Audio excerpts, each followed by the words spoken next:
Hold kidogo. Wako hapa Podium uko naye? Sawa. Okay.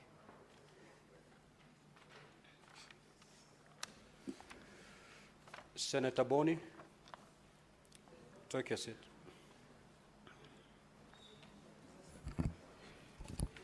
Now, honorable senators, as you may recall, the Senate Majority Leader moved a motion to suspend the morning plenary sitting to facilitate a special session between the Senate and the Cabinet Secretary Ministry of Interior and National Administration, the Inspector General of Police, the Independent Policing Oversight Authority, and the National Police Service Commission. The Director of Criminal Investigations also accompanied the Cabinet Secretary. Now, following a request for a statement by the Senator from Migori County, the Honorable Senator Eddie Okech, MP, regarding the death of Mr. Albert Omondi Ojwang, the following made statements to the Senate on oath on the matter. The Honorable Kipchumba Murkomen, EGH, Cabinet Secretary, Minister of Interior and National Administration, Mr. Douglas Kanja, MGH, EBS, OGW, Inspector General of Police, and Mr. Edwin Kiprono Chelugetis, Vice Chairperson, National Police Service Commission.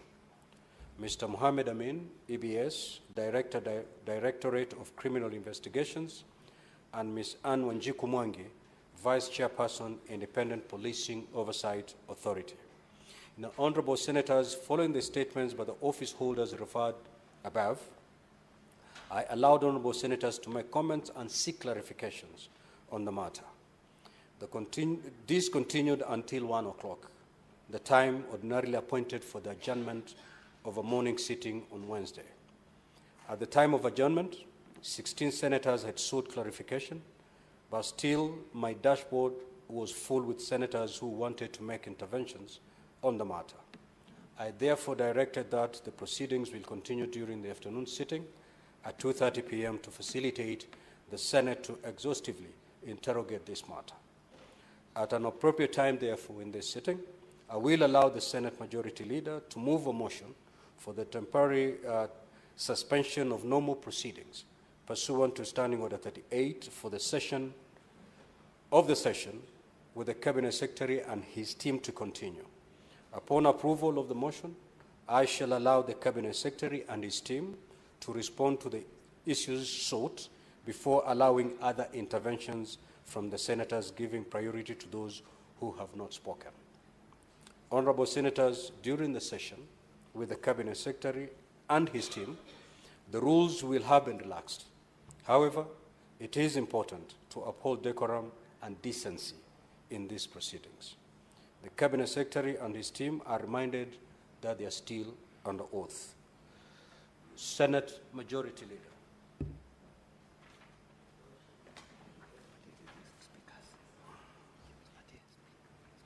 Thank you, Mr. Speaker. Mr. Speaker, pursuant to Standing Order number 38(1),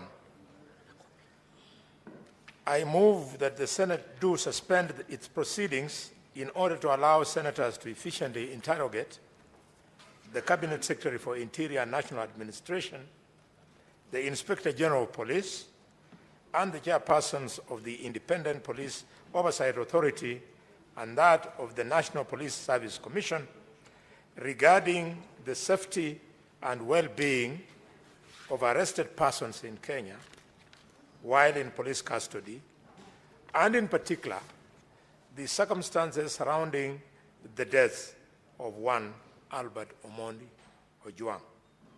Mr. Speaker, as the House will recall, this is a similar motion that was moved this morning, and the reasons and justifications that were advanced in the morning still stand true now.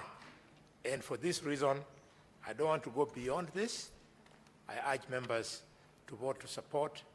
This is a unique opportunity, and I want to thank the House. We've conducted ourselves very well this morning, and I want to thank the Speaker. You have presided over the proceedings as expected. I move and request the Leader of the Minority, Justice Mathayo, to second my motion. Thank you, Mr. Speaker.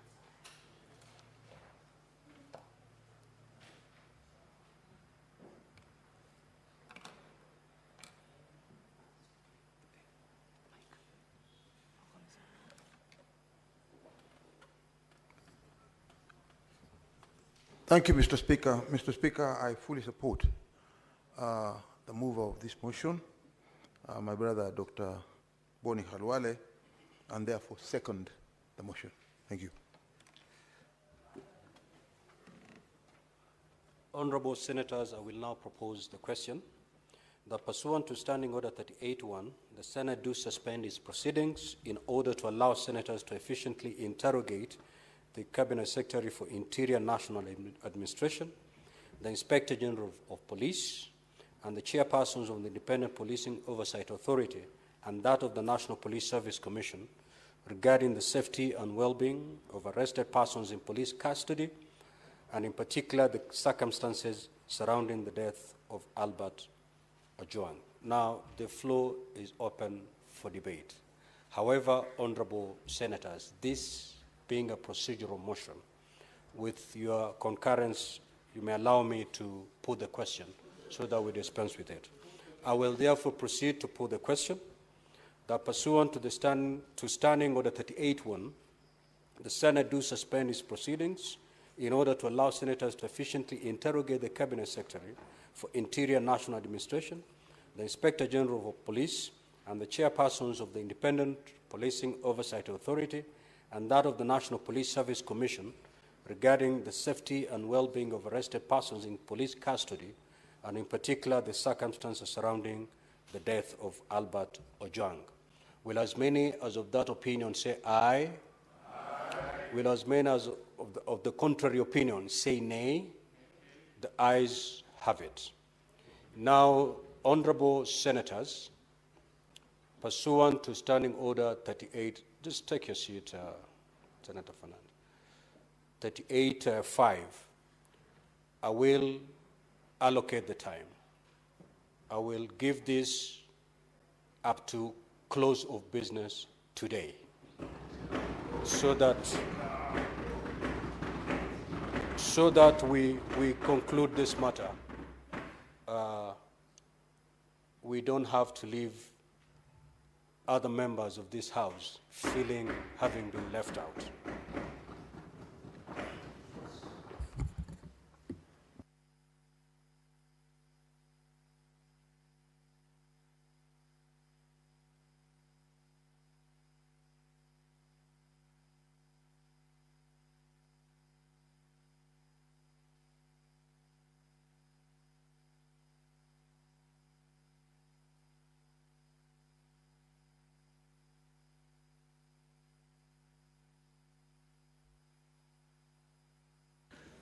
Clerk, Sergeant at Arms, kindly usher in the witnesses, please.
Honorable CS and your team, welcome back to the Senate. Now, honorable senators, just like I stated in my communication, we are going to allow the CS and his team to respond to the questions that have already been posed. Thereafter, we'll take a second round of questions. So, honorable CS, you have the floor. All the questions that have been directed to you, you may proceed to respond to them. Thereafter, the IG will follow. After the IG will hear responses from IPOA. After IPOA, we will hear from the National Police Service Commission. And lastly, we'll hear DCI. You may proceed, Honorable CS. Thank you, Mr. Speaker. First of all, let me appreciate all the members for the questions they've raised, but also for suggestions they've given on areas of improvement, particularly in terms of law and operation of the National Police Service. Mr. Speaker, we have taken notes, but also we will benefit from the Hansard so that we can be able to make sure that all, especially the policy and regulatory suggestions, Mr. Speaker, are going to be taken into consideration.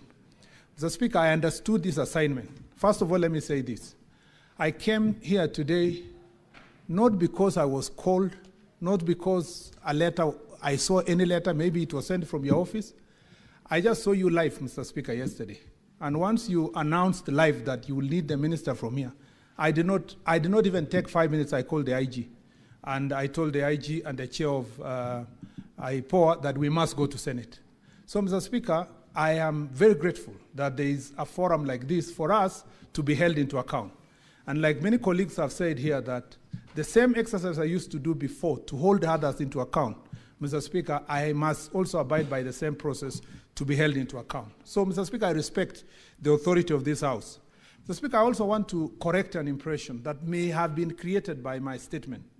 Remember that Senator Eddy, when he rose, he said, Mr. Speaker, he wanted the Cabinet Secretary to shed light on what I saw with my eyes as the possible persons culpable insofar as the murder of Mr. Albert Ojwang is concerned. Mr. Speaker, I must say this, that it is that led me to Article 245 of the Constitution.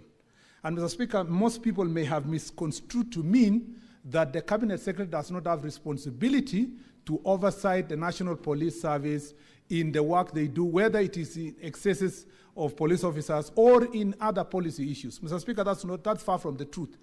I confined myself, Mr. Speaker, I zeroed in on Article 245, subsection 4, Mr. Speaker, for purpose of the investigation, specific investigation touching on this particular gentleman.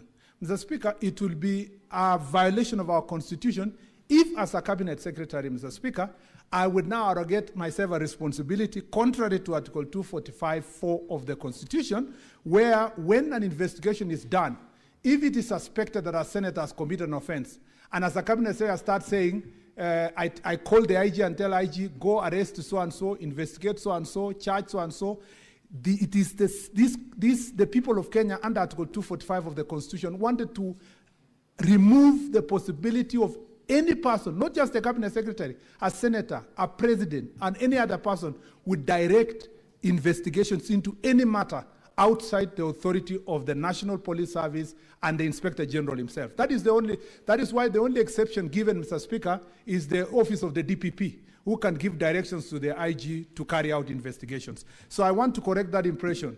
It doesn't mean that I don't have an eye to make sure that there's a policy framework where police brutality must be dealt with in the country, that we must deal with issues related to abductions, Mr. Speaker, that we must deal with issues, Mr. Speaker, that are related to extrajudicial killings, among others. That is a responsibility that not just the Cabinet Secretary, but also the National Security Council, as everybody has said here, carries out an oversight responsibility on that matter. I want to correct that impression because I saw everybody was riding on that particular section of Article 245.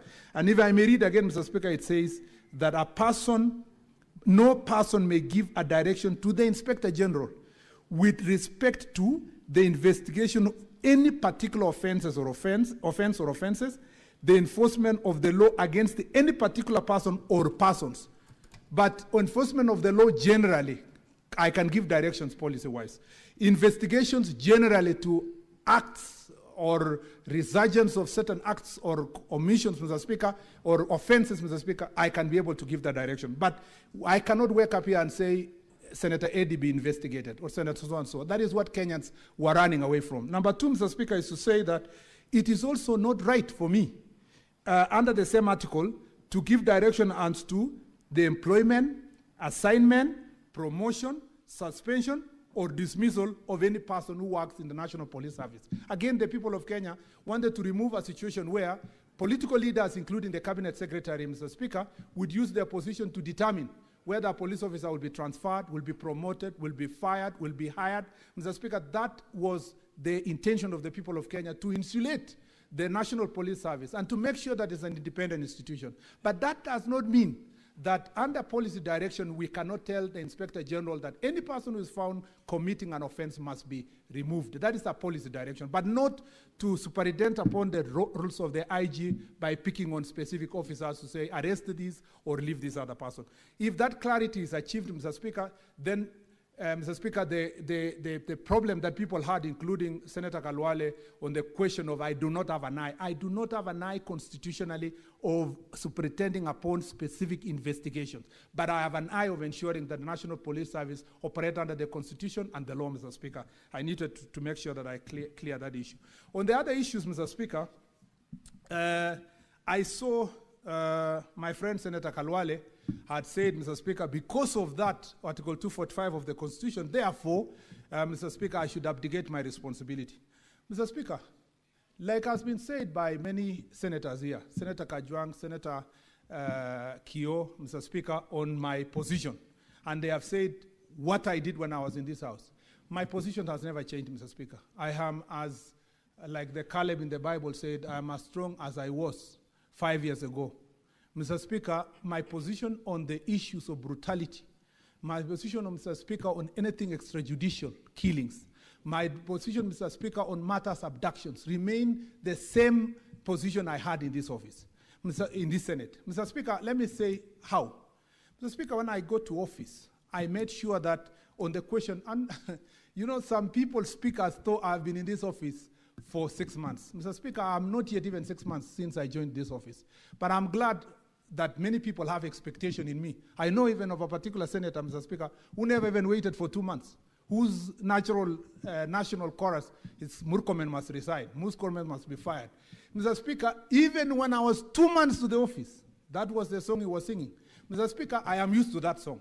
But the point I want to make is that as a cabinet secretary, Mr. Speaker, when I go to office, I know, Mr. Speaker, for sure that there were challenges in our National Police Service. Mr. Speaker, in any case, the statement you have asked me to come and answer today, if it were not for the issue of Albert Ojwang, is in relation to last year's unfortunate incidents that happened on 25th of June. Mr. Speaker, where a number of cases are under investigations. Mr. Speaker, a few years ago, the question of Baby Pendo. Mr. Speaker, a few years ago, the question of Koome. Mr. Speaker, I disclose here that lawyer Kimani was my friend. I knew him. Mr. Speaker, in all those investigations, Mr. Speaker, the Independent Police Oversight Authority did their job. Even as Senator Metu was saying, there might be a cover-up. In the case of Senator Kimani, because I follow, Wakili Kimani, in that particular case, Mr. Speaker, there was an attempt to cover up. But, Mr. Speaker, because of the work that IPOA did, 6 police officers are now, Mr. Speaker, on the queue waiting to be hanged because of what they did to kill a lawyer, Mr. Speaker, whose job was only to defend his client. Mr. Speaker, therefore, there is enough precedent to deal with matters that are related to police brutality and extrajudicial killing. Mr. Speaker, I personally, even though I am not part and parcel of this investigation, I have no doubt in my mind, Mr. Speaker, that if the speed that IPOA is using and the cooperation the National Police Service is giving, Mr. Speaker, that the perpetrators of this heinous act against Albert, Mr. Speaker, will be brought to book. And, Mr. Speaker, I have no doubt in my mind that if our judiciary, working closely with the DPP and the investigators, these people will just follow the same route that other police officers in the past have followed who have committed this heinous act. I wanted to give that assurance to the people of Kenya. And the Kipchumba of that time is the same one. Mr. Speaker, I went to Nakuru. Brian Odhiambo, his mother confronted me because Brian Odhiambo was kidnapped and taken to, I think it was National Park. Mr. Speaker, the investigations have stopped. The arrest was not happening. But Mr. Speaker, when I came back, I told the investigation authorities, it's your responsibility to make sure that those who have participated in the kidnapping of Brian Odhiambo must be brought to book. Mr. Speaker, as a result of that pressure I put in as a cabinet secretary, those people were charged in the court in Nakuru. Mr. Speaker, on matters of abductions, since I entered office, I have been very vocal, Mr. Speaker, including an investigation that is ongoing regarding a member of parliament. And Mr. Speaker, we will unearth all those cases of abductions.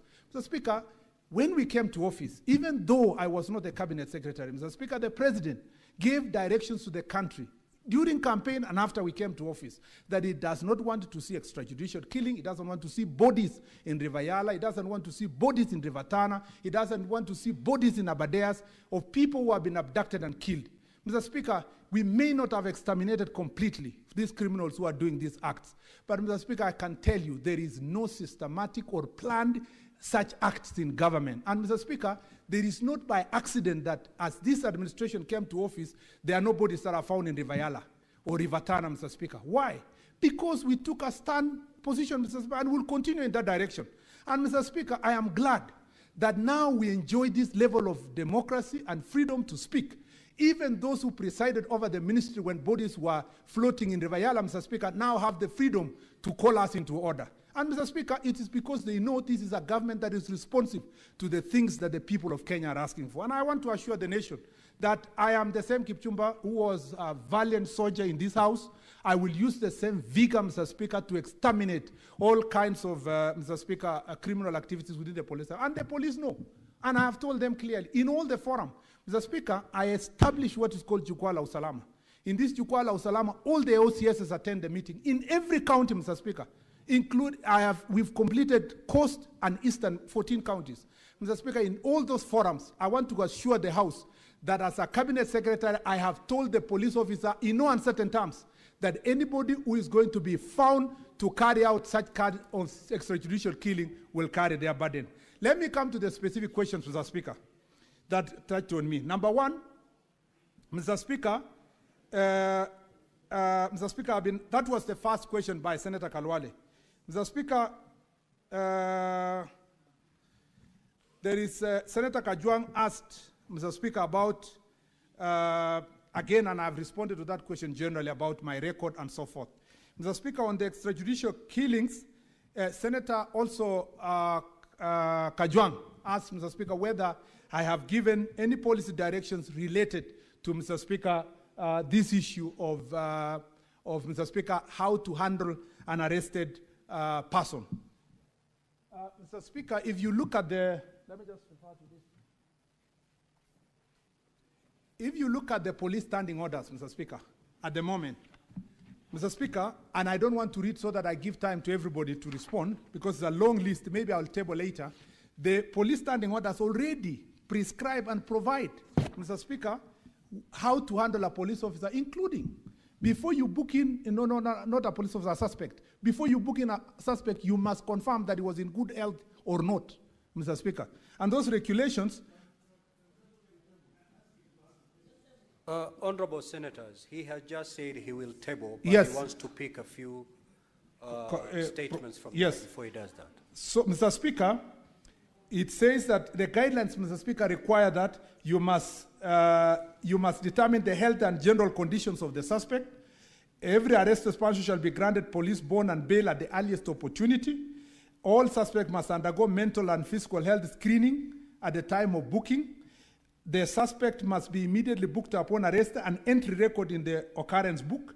All movements of the suspect into and out of the cell must be recorded in the OB. And if you had the investigations that are ongoing, they are telling us when he was booked in, when he was removed, Mr. Speaker, and that will assist the IPOA in the investigation, that occurrence book.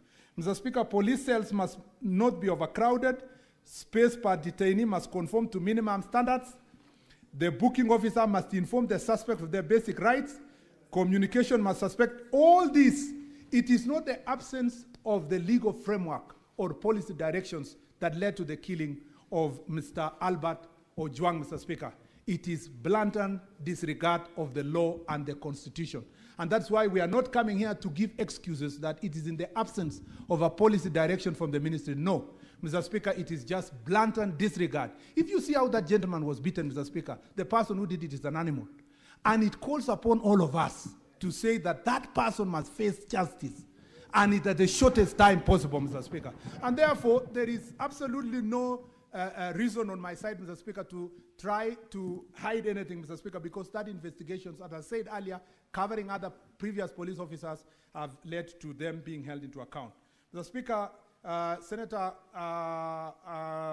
Mungatana asked the question of training of police officers on the questions of human rights. I must confirm here that there has been progressive growth in terms of training of police officers. However, Mr. Speaker, the truth is that because of lack of resources, Mr. Speaker, our police officers, last training they have is the day they were recruited, Mr. Speaker.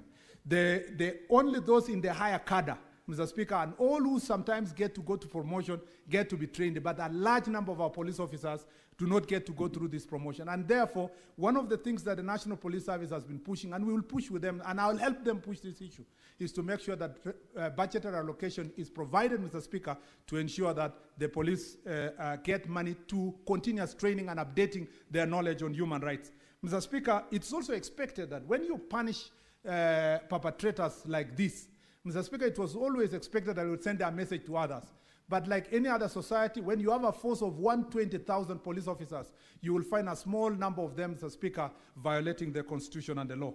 Mr. Speaker, Senator Mogeni, I suspect I've answered this question, whether I had any responsibility, supervisory responsibility as part of the Security Council, and I said yes.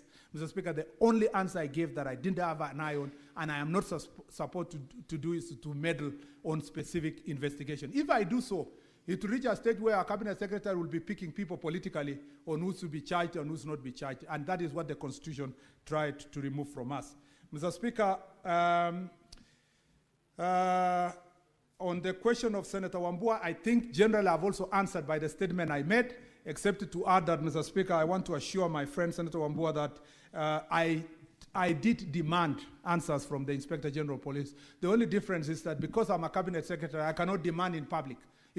I cannot call a press conference to demand speedy investigation from the Inspector General or to request him to make sure that the people of Kenya get answers in good time. It is because we work together. I can give him a call and to tell him to speed up the process. And I think if you think that this is an issue that was reported on Sunday, and Mr. Speaker, today is Tuesday, the speed, Mr. Speaker, is commendable. And I believe that if the IPOA can move in the same speed, it should be in few days, and I don't want to commit myself because they are independent. They should commit themselves to, in the shortest time possible, to make sure that that file is taken to the DPP office.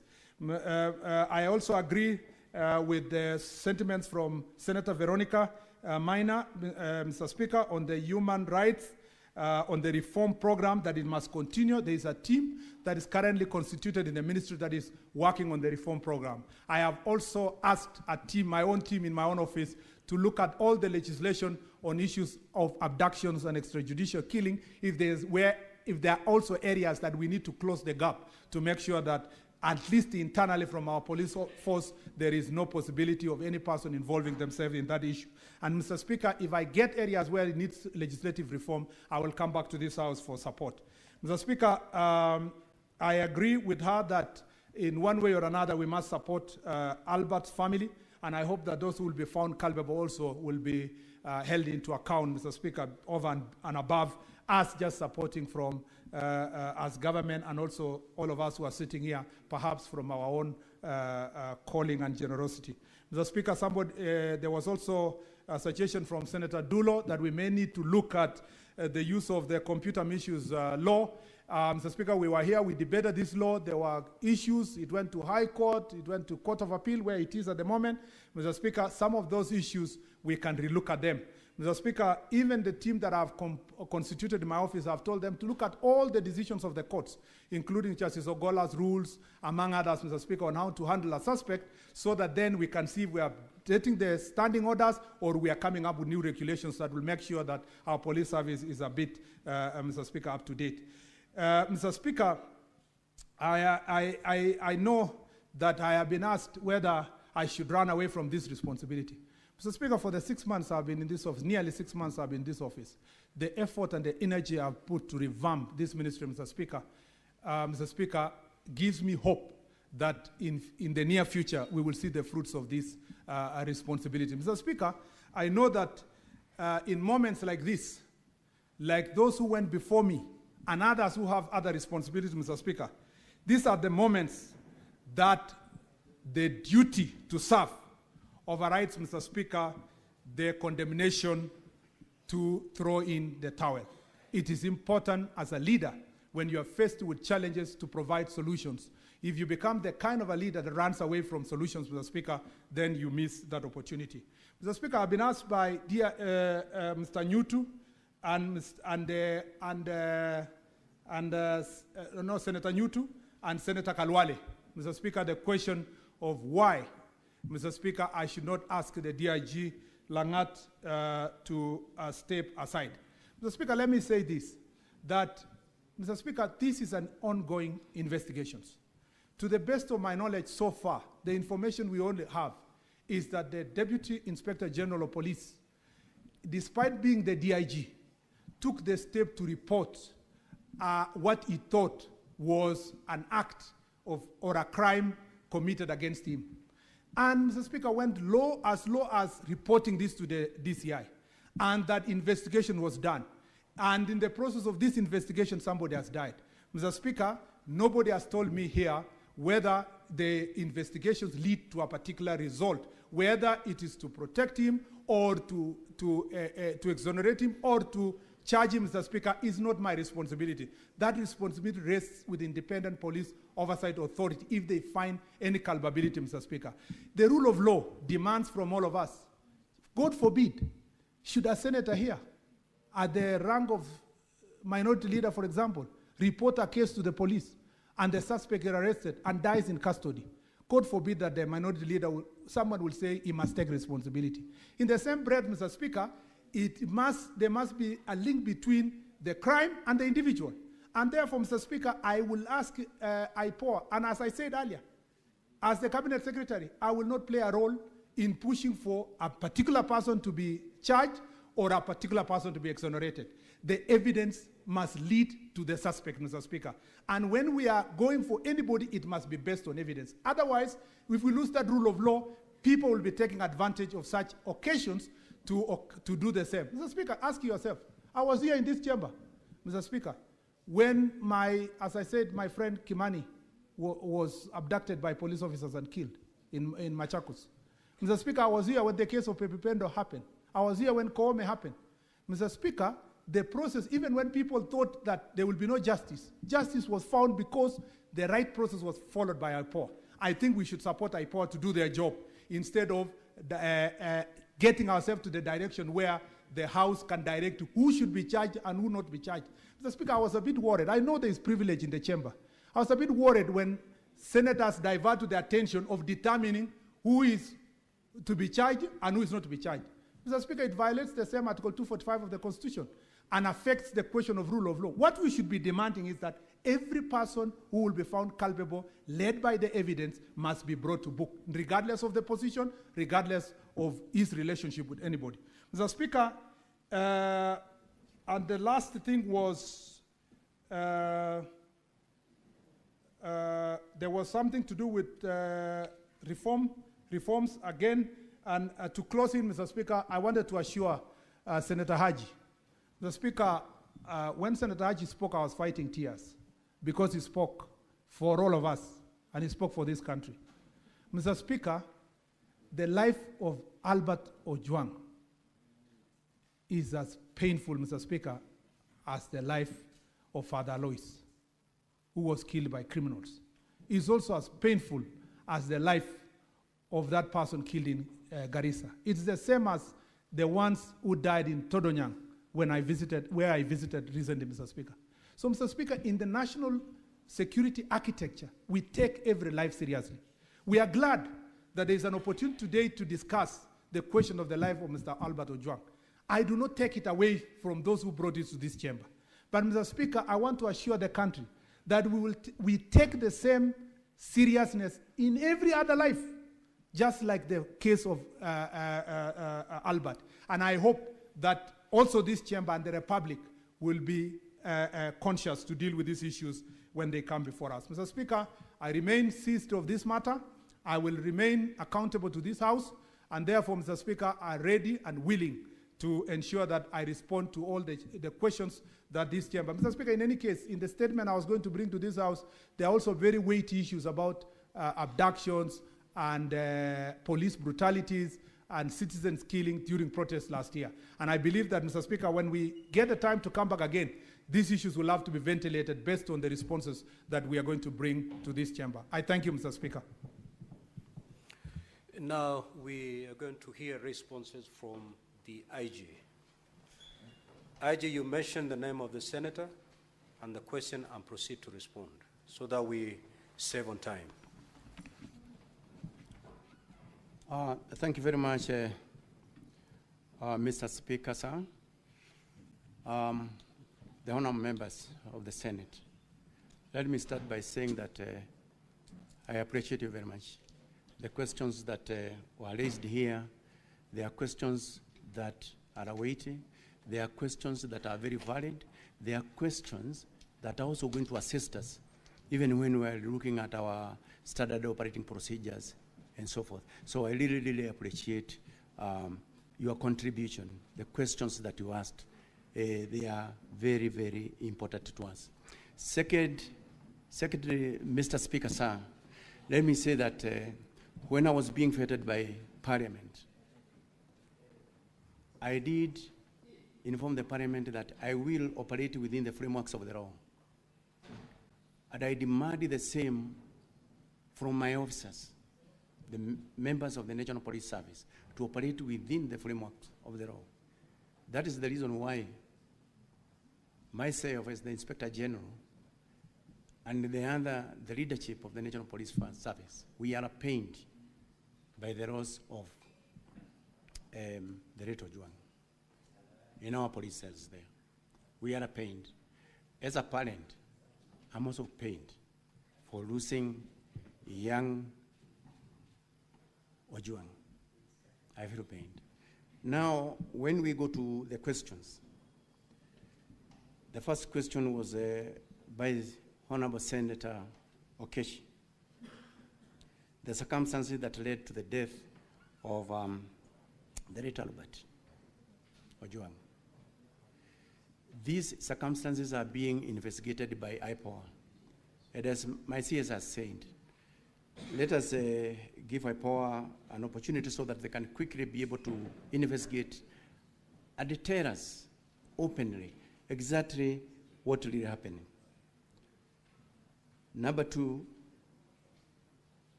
there was this report of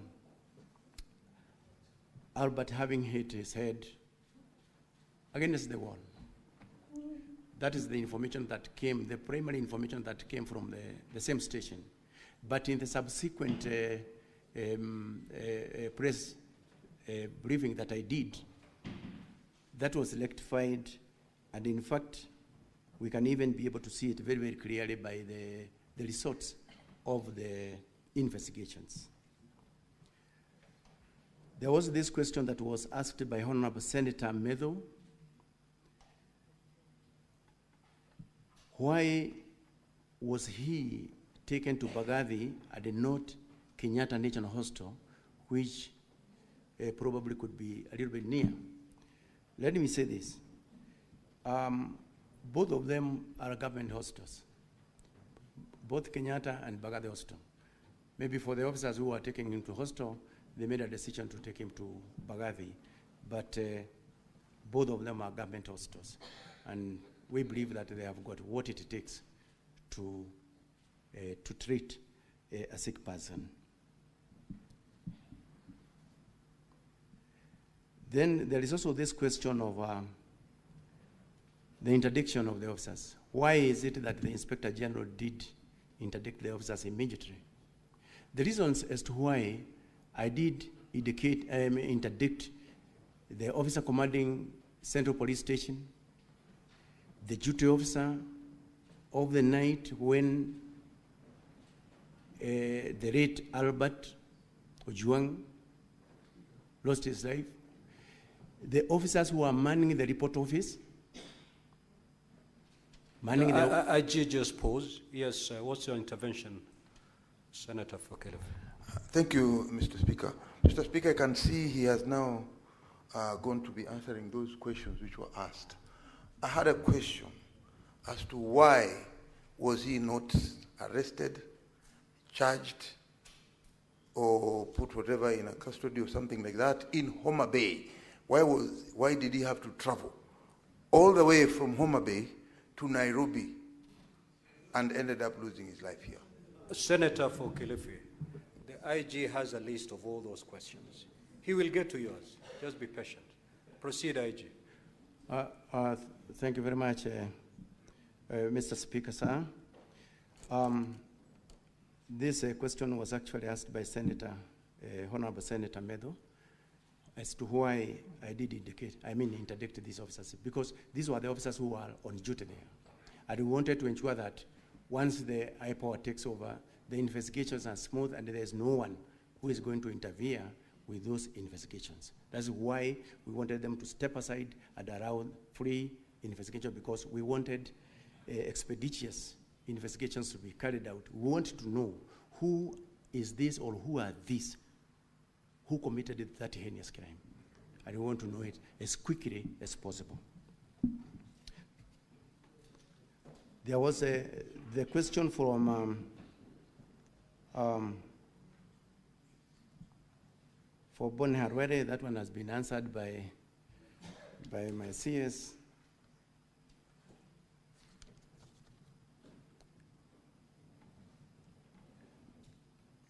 Then the question from Honorable Senator Manzayo, why Albert Ojwang was arrested in Homa Bay and why he had to be transported up to Nairobi. This question, the DCI is going to answer it very, very, very, very clearly as to the reasons why he was transported from Homa Bay up to Nairobi. But basically, it is because in Nairobi, that is where the offense was actually committed, but DCI is going to give more details on that. Why the CCTVs were again interfered with, that is another question that was also asked by Senator Masayo. The Independent Police Oversight Authority is investigating the entire scene of crime. And they are going to tell us exactly what happened with the CCTVs. And if there is anyone who was involved in that, then punishment must be meted to an officer of that nature. So the same case applies to the question, who are these police officers who committed the crime of murder to the late Albert Ojwang? Again, we are waiting for answers from IPOA, who are right now investigating the same. And we are looking forward to the resolution of that issue soonest possible, because it's something that have actually captured the entire country into what happened on that date. The question from Honorable Senator Ojwang.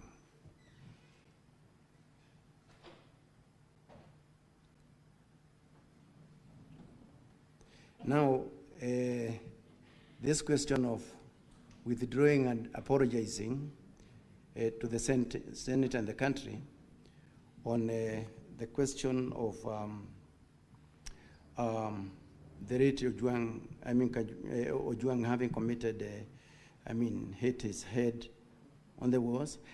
I think, as I said from the word go, we allow the IPOA to investigate and they are going to give us concrete answers. Because I have already indicated that in the subsequent media briefings that I did, that situation was actually corrected. IG. On whether... IG, you need to respond to that question in a better way.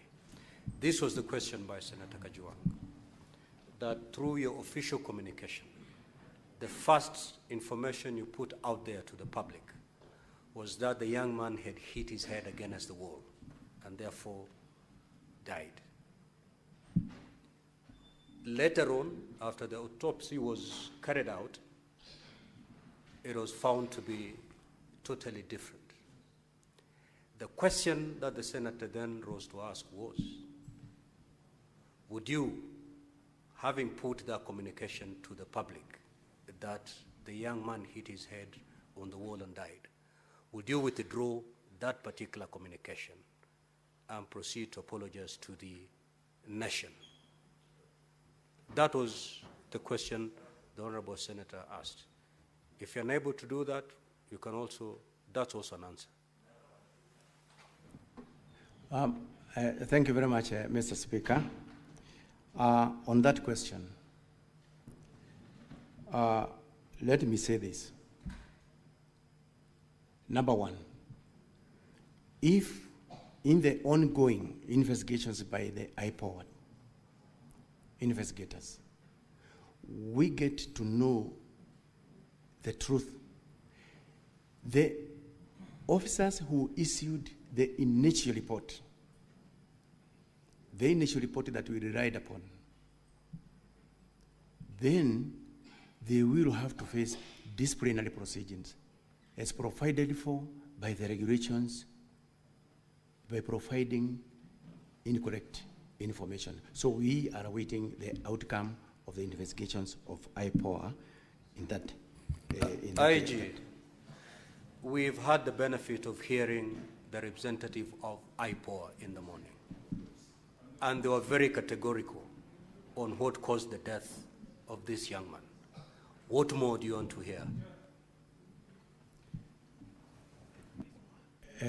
Mr. Speaker, sir, from what we have heard here from the IPOA, although we have not yet gotten that report, we will proceed on and take appropriate measures on the officer who gave the primary report on that material day.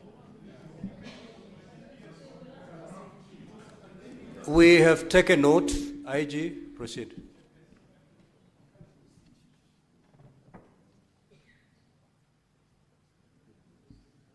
Then there was also the second question.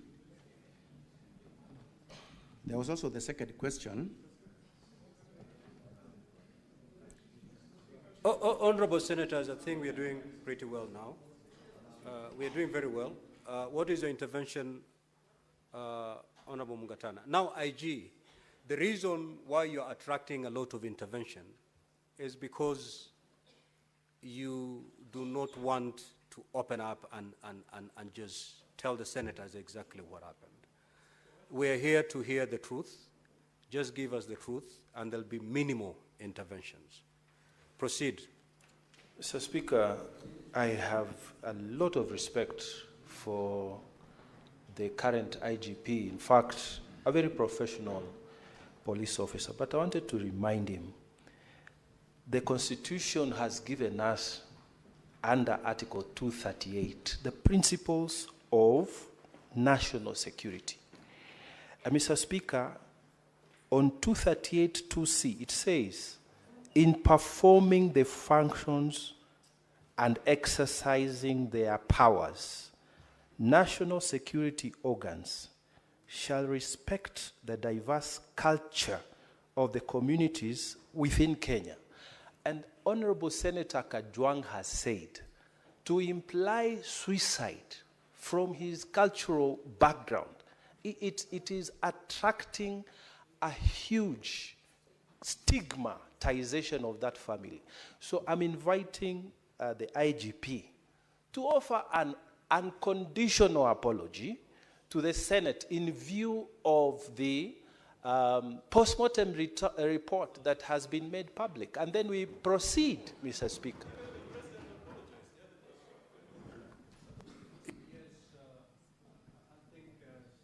Mungatana is clear. IG. Thank you very much, Mr. Speaker, sir. It is true, as Senator Mungatana has said, that going by the report that we have gotten from my poll, that it is not true, he did not hit his head against the wall, but that is the report that we had from the word go.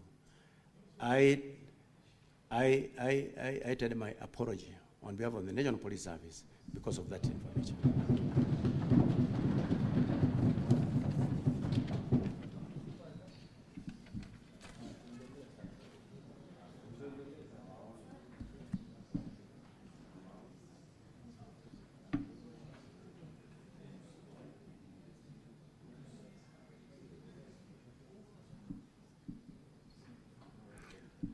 So there was also the question of how the police are trained. That question was clearly answered by my CS. He also did mention that funds is also another constraint that has been delivering the National Police Service to enable us to train everybody within the service. Then there was also the question of how many were in the cell. There was also the question of how many were in the cell where Albert was held. Again, Mr. Speaker,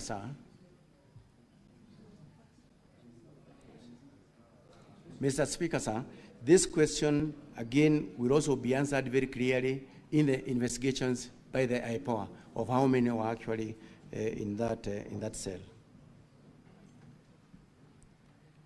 The questions by Senator Omugeni.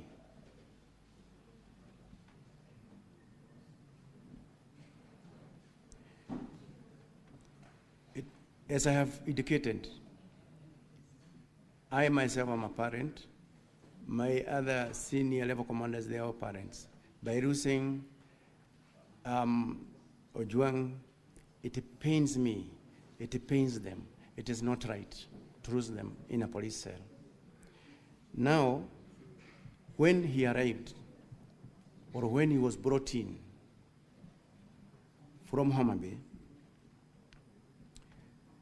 he was given an opportunity to call his family back home, as I did indicate from my statement that I was providing, where he did indicate to his wife that they had reached Central Police Station safely and he was safe.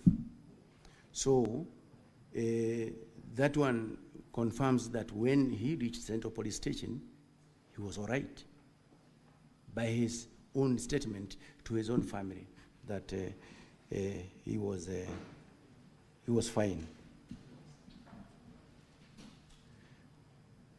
So the second question is about why was Ojwang booked alone in the cells. As I have indicated there earlier, this is something that we are going to be provided with answers by the investigating agency, because these are some of the questions that it must answer.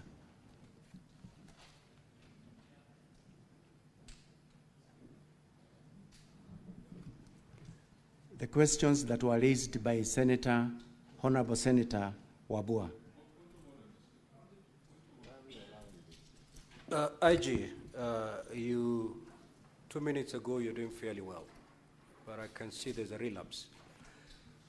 The question was, why was this young man booked alone in a cell? And your response, if I got you correctly, is that matter is under investigation. Yes. Really, is that your response? Yes. The matter is to establish the correct position. Senator Ojwang.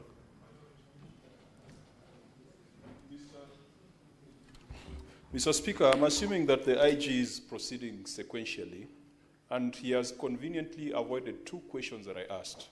And that was why the Deputy Inspector General of Police is still in office when he was very quick to interdict or to give directives for junior officers to be out on the basis of the proximate cause theory. And I also asked a very specific question that came out of his submission, that there were other names. There were other 4 persons of interest. Are they alive? Or are they in a ditch somewhere? Are they at City Mortuary? He's supposed to tell us that if he's going sequentially. Thank you, Mr. Speaker. Proceed, IG. In regard to the question that was asked by Honorable Senator Ojwang about whether to reassure the House that all the 4 that were mentioned are alive. I'm going to give an answer, but the rest of the details will also be provided for by the DCI. To say this, there was one suspect who was arrested, and by that time he had been placed at Kamukoji police station. When the file went before the ODPP raised issues that needed to be covered. Thereafter, the suspect was set free until such a time when the file goes back to the ODPP and he gives his recommendations. As for the rest, none of them had been arrested. So we believe they are still out there.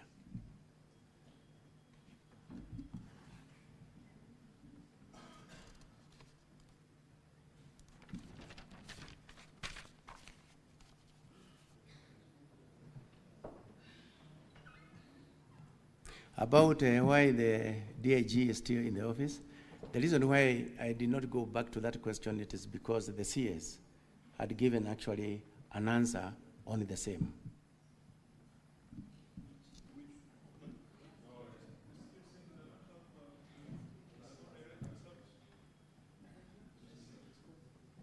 He did respond.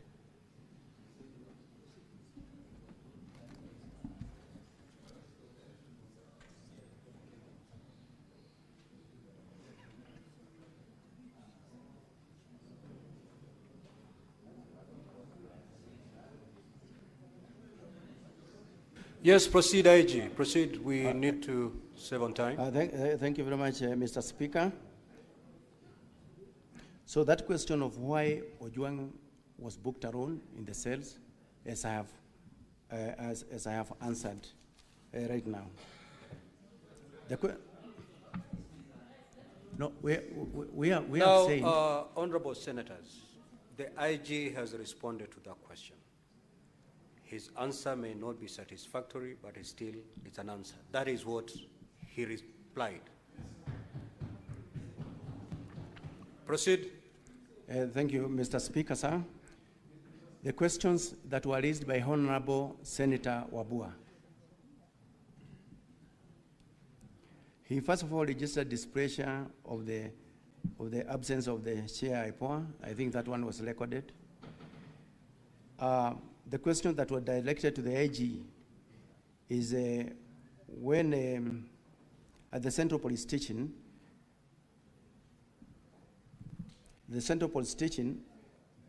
Albert was booked again alone in the cell. And I have answered that question there before. I have answered the question. IG, can you repeat your response to that question so that it's clear? My response to that question, I have indicated that why he was booked in that cell alone, it is something that we need the investigating team to also let us know, because there are a number of cells that are at the Central Police Station. And now, at that particular time, I don't have the figures of those who are actually under the custody of those cells. But in the investigation, in the course of the investigations, we are going to get out the answers very, very clearly, Honorable Speaker. IG, your CS has tabled the police standing orders, which are very clear on how to handle a suspect, book him in, and all that. Under what circumstances, and that is what the senators would wish to know, under what circumstances can a suspect be put in a solitary confinement? And did this young man fit the description so as to be put in a solitary confinement? Honorable Speaker, once again, thank you very much. The CS have actually tabled the standard operating procedures through which the procedure that the police follow actually when someone is being placed in the cells, somebody has been arrested, brought in, the recording of the OBs, the recording actually in the cell register, and the number of even those suspects that are held in a particular cell is also very clear. So what I am not very, very sure of as at now is, and I'm looking forward to the investigation of the IPOA, why is it that he was alone in that cell? Is it that we had more cells? Is it that we did not have others who are there? So we are waiting for that question from IPOA. Proceed, IG. Honorable Senators, let him conclude. We'll get better responses from IPOA. But before you proceed, IG, what's your intervention, Senator Undergo?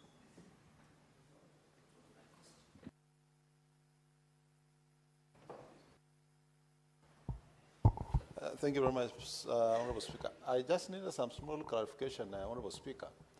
I thought in the morning I heard the IPOA say, in the progress they have made, they have also recorded a statement from one of the detainees. And maybe the clarification is, was that detainee in the same cell with Ojwang? So that the question of whether Ojwang was actually in the cell alone. Can we marry the two? Because IPOA is here and police is here. Yes, proceed, IG. Then there was also this question, again from Honorable Senator Wabua, which he asked, how did the OCS confirm Albert Ojwang was fine when he was booked in? So again, that question goes back to the earlier question that I had answered, that when he reached the police station, when he was brought in at the Central Police Station, he was given an opportunity to talk to his spouse, where he did confirm that they had arrived safely and he is fine. And that record is actually in the occurrence book, and it was done by those officers who are at the report office at the Central Police Station. So that is actually the confirmation that he was fine when he reached the police station.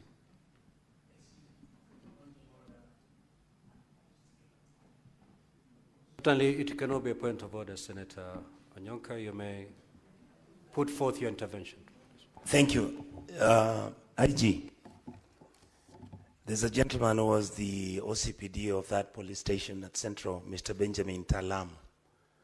Are you aware that he refused to book Mr. Ojwang when he was brought in, and that is why he was taken to the hospital? And in today's newspaper, he said he refused to accept him because the condition in which he was in, he would not have been accepted into the cells, according to his training. Mr. Speaker, sir, according to the information that I have, the late Albert Ojwang was booked in at the police station, Central Police Station, at 9:35 hours in the evening. had placed in the cells. Then the OCS, who is responsible for that station, was informed of the same. So the other one from the Honorable Senator, that one I'm not aware.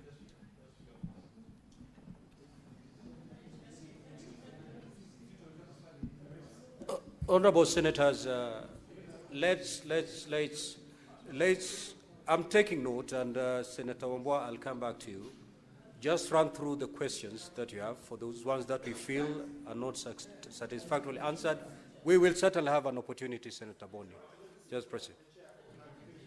Yes, Senator Boni.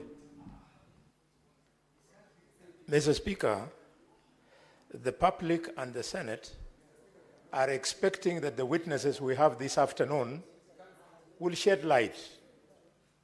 And that light can only come out of the quality of the evidence that they are adducing. Mr. Speaker, there is something called a hostile witness. When a witness deliberately, with due respect to Kanja, either becomes economical with the truth or attempts to evade a question, he's being hostile.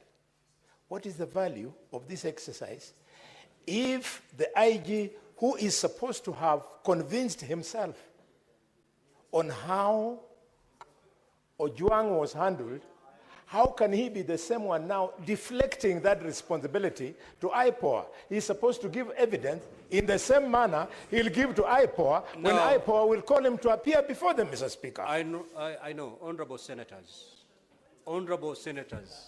the beauty of this is that we have all the players before us. He has shifted the burden to IPOA. IPOA is right before us. They will take to this stand, and they will go through exactly the responses that have been put forth by the IG. If the IPOA representative wasn't here, then a lot would have left hanging. So, Honorable Senators, let us be patient. Let us be patient. Let us be patient. Proceed. Much, Honorable Speaker. Maybe I can just read a small part of my earlier statement. That just pick the question and respond so that we move. So the question that had been asked here is, I would like to reply as follows. When they arrived at Central Police Station in Nairobi at approximately 21:17 hours, and at 21:24 hours, Mr. Albert Ojwang contacted his wife via mobile number that is also provided there to inform her of his safe arrival. Chief Inspector Taram, the officer commanding the police station, was contacted through his mobile phone. The number is also provided, and they authorized the booking of PC Mohammed Rashid Hiro Abdurai booked the suspect into the cells after confirming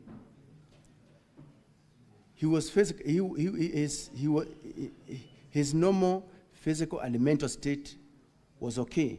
Filed OB number 136/07/06/2025, which was done at 21:35 hours. That is the information that I have, Honorable Speaker, on that note. There was also the question of who interfered with the CCTV cameras at the station. Honorable Speaker, this question is amongst the many questions that the investigating agency, who are actually looking, who deals with matters, criminal activities by police, to give us an answer on that one, so that we can actually now be able to take appropriate measures with anyone who interfered with the normal settings of the CCTVs around that station. There was also the question from Honorable Senator Veronica.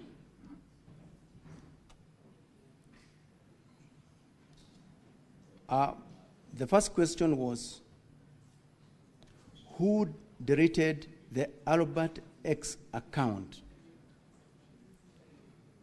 Again, this question is going to be answered very clearly by the DCI. Who interfered with the CCTV cameras? And whether there is a backup of the same. So on the CCTV cameras, Honorable Speaker, is as I've indicated that we are waiting for the investigations to let us know who is it that actually did that kind of interference.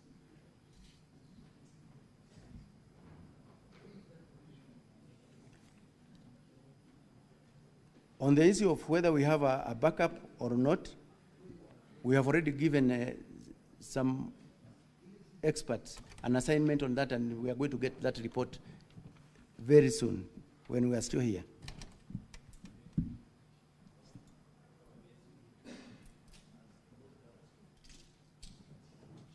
And then the last one is that question of all police officers must at all times ensure that the rights of the suspects are respected.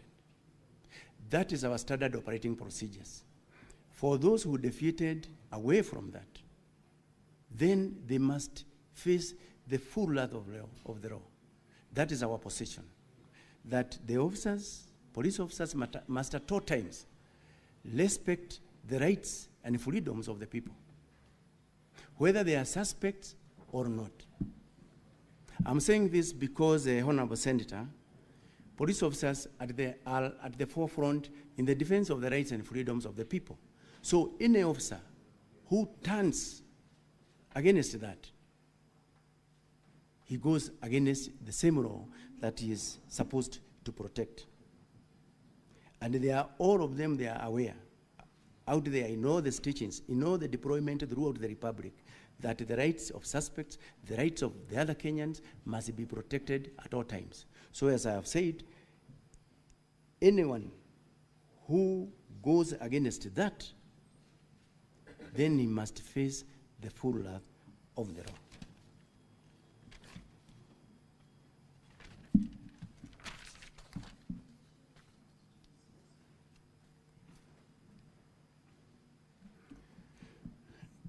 The questions from Honorable Senator Duro.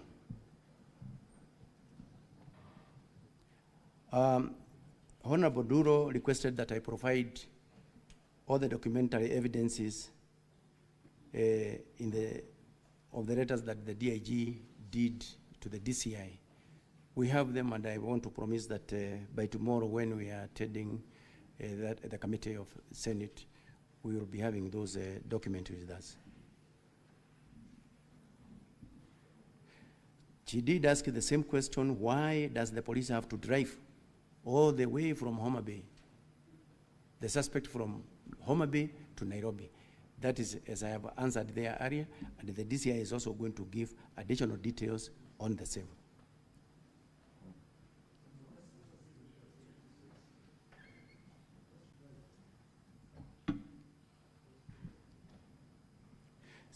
The questions by Senator Abbas, Honorable Senator Abbas. Again, he was actually asking the same question, that there are several police stations along the line that the suspects was, driven from Homa Bay to Nairobi. There are many police stations along the line. So the question is, why is it that he could not be placed in any of these police stations along that transport corridor? My answer is, as earlier stated, that number one, the offense was committed in Nairobi. And that is actually the area of jurisdiction. That is basically the reason why the suspect was actually brought to Nairobi.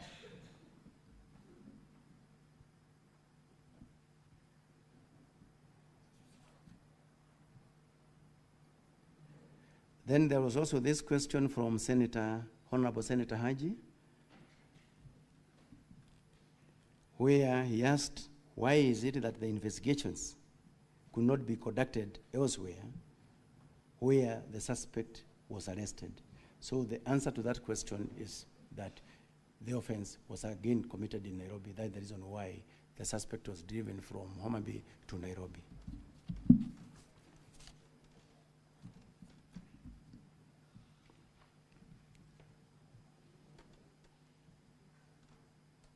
The last bit where Honorable Senator Nyuto, he asked why is it that the investigations have been done so fast?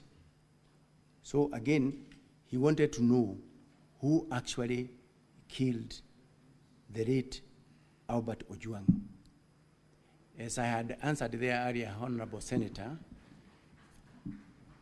I'm eagerly waiting to know amongst those officers who are on duty or any other officer who are involved in that transaction, who is it that did, or who is it, or who are they that are involved in the cold-blooded murder of Albert Ojwang.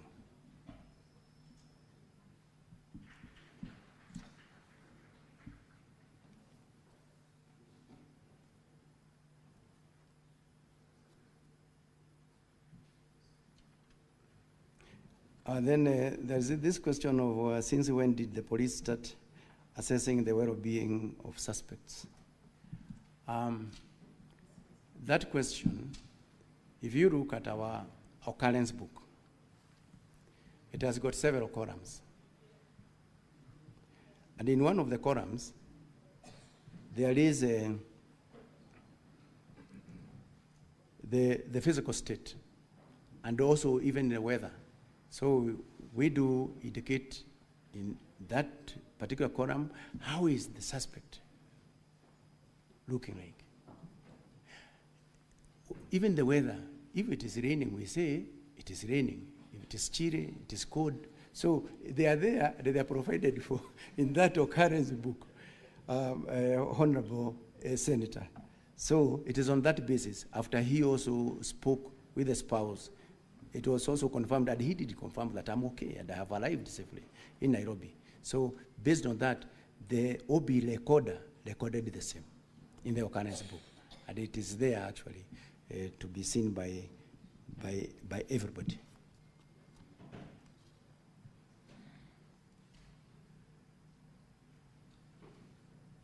The last question from Honorable Senator Nyuto was again, why was Ojwang transported all the way from Homa Bay to Nairobi? Yeah, you've already responded to I have already responded. This is the 10th time. Just pick a new one, and you conclude IG, so that we hear IPOD. Honorable Speaker, thank you very much. I'm already through with the questions. Thank you. Just hold on IG. I think that few questions that you may have not noted down. Just remind the IG of your question. Yeah, Mr. Speaker, you ask, and if you ask and you're not answered, so it's fair that we remind the IG the questions that have not been answered. When IG, I asked a very specific question on the events of the 5th of June. That was a very specific question, and I don't want to repeat the question. I'm sure it has rung back in your mind that I said that on the 5th of June, so much happened, and the officers were in Kisii by 12:55. That question I had asked, and you have not answered. And finally, why you chose Bagadia and not Kenyatta National Hospital? That was, yeah. Honorable Methu, the IG responded to that question. You know, now, I think what you need is the second limb of Senator Methu's question, is that the time computation does not add up. What do you say to that? For that one, Honorable Speaker, the DCI have got a unit that deals with serious crimes. And in that unit, although he is going to give details on that one, in that unit, he has those who records the statements, those who are investigating on other bits of, every continuing investigations. So that's the reason why you find that once it has been confirmed, for example, by the CAK, has been confirmed by the EACC, then there is this team that moves immediately and effects, for example, the arrest. So that is basically the reason why you find that it is really not the same team that is seated at the DCI there that is doing all that, but it is one unit. So the information is passed to the other teams that are there.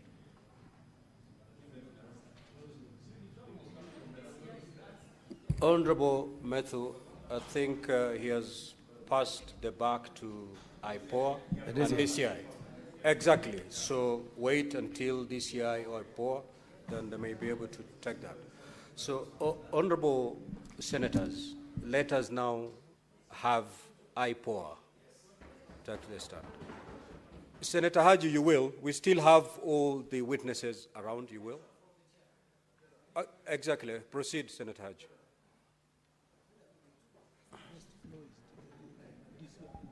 Thank you, Honorable Speaker. Honorable Speaker, this is an unusual sitting. It is sort of like a special sitting, an extraordinary sitting.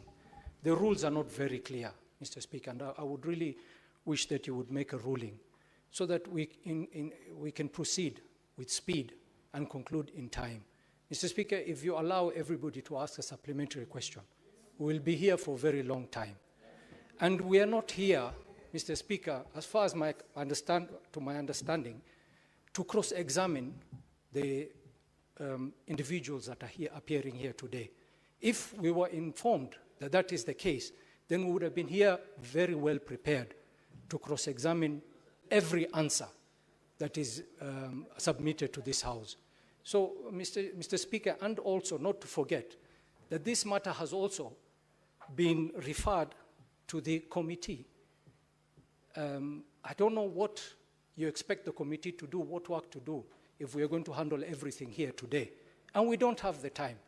So, Mr. Speaker, I indulge that you make a ruling so that we can move with speed and give opportunities to the senators who have not spoken today to also ask questions to the individuals that are here. Thank you, Mr. Speaker.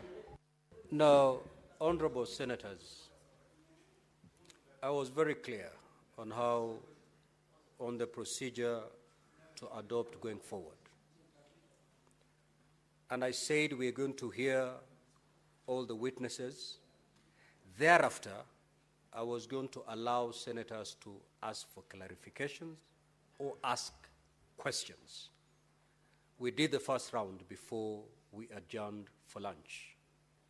When I came back, the way forward I had communicated was, before we take the second round of senators, we allowed the witnesses to respond to the questions or clarifications sought that were directed to them. Once we are done with that, we will take the second round of senators. Now, the problem is there are some questions that honorable senators have posed that have not found satisfactory answers. That those questions that honorable senators have posed, whom the IG has referred to IPOA. We are not here to cross-examine anybody. We are simply asking questions and clarifications from the witnesses that are here.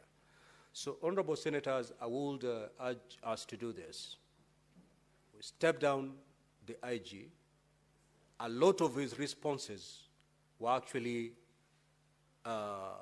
shoved towards either IPOA or DCI. Allow the DCI.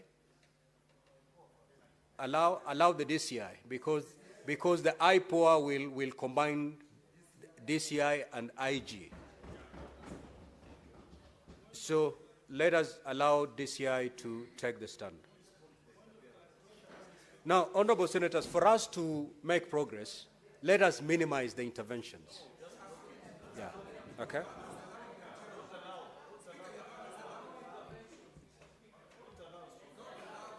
Honorable senators, let us allow DCI to proceed to respond to the questions sought. And as the DCI does that, please let us not have any interventions so that we make progress.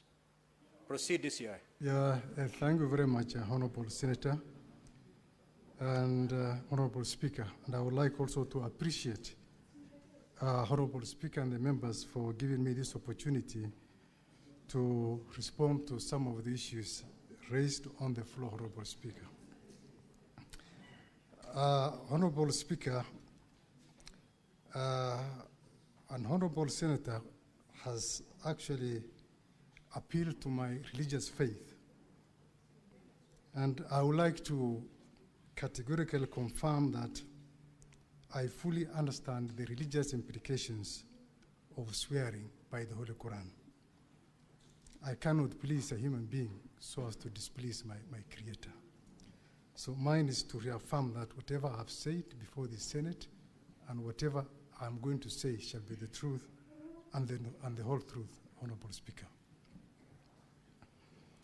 Honorable Speaker, some of the issues that I'll be addressing to have been raised. It is cross-cutting. So I may not be able to attribute the questions to a particular senator.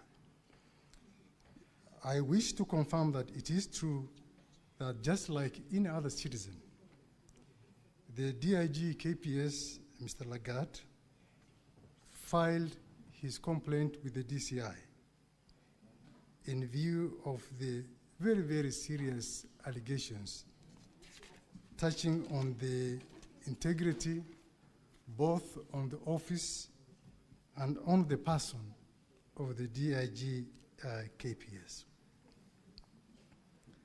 And with those very, very serious allegations, his only recourse, Honorable Speaker, was to report the matter to the DCI, which is the investigative agency of the National Police Service, so as to investigate those allegations to its logical conclusion.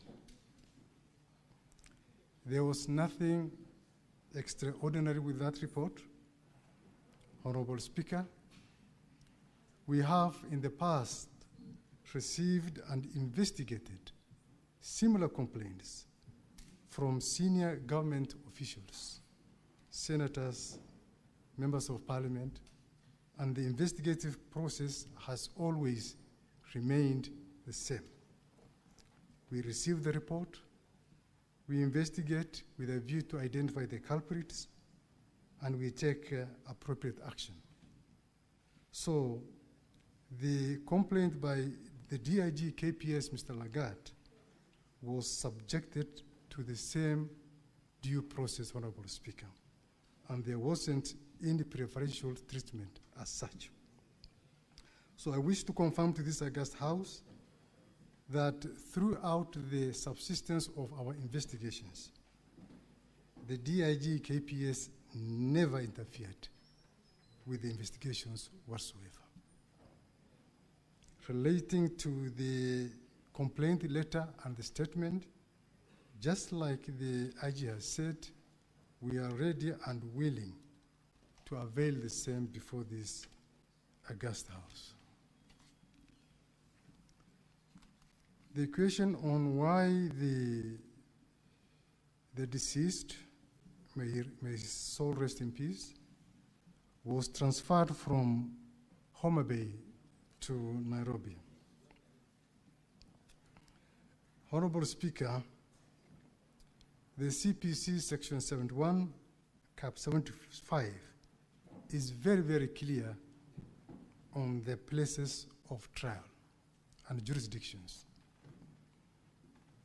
Ordinary places of trial for an offense is determined where the crime was committed. Our courts also do have jurisdictions, save for those courts that do have or enjoy inherent jurisdictions.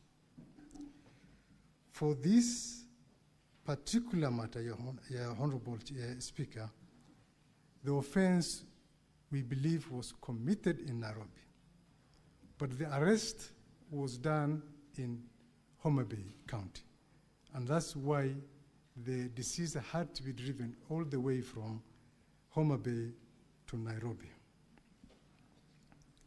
You may also wish to note that offenses of cybercrime, Honorable Speaker, have a national jurisdiction as there's no way of justifying the place it has been perpetrated. It is an offense that can be committed even when somebody is on a journey.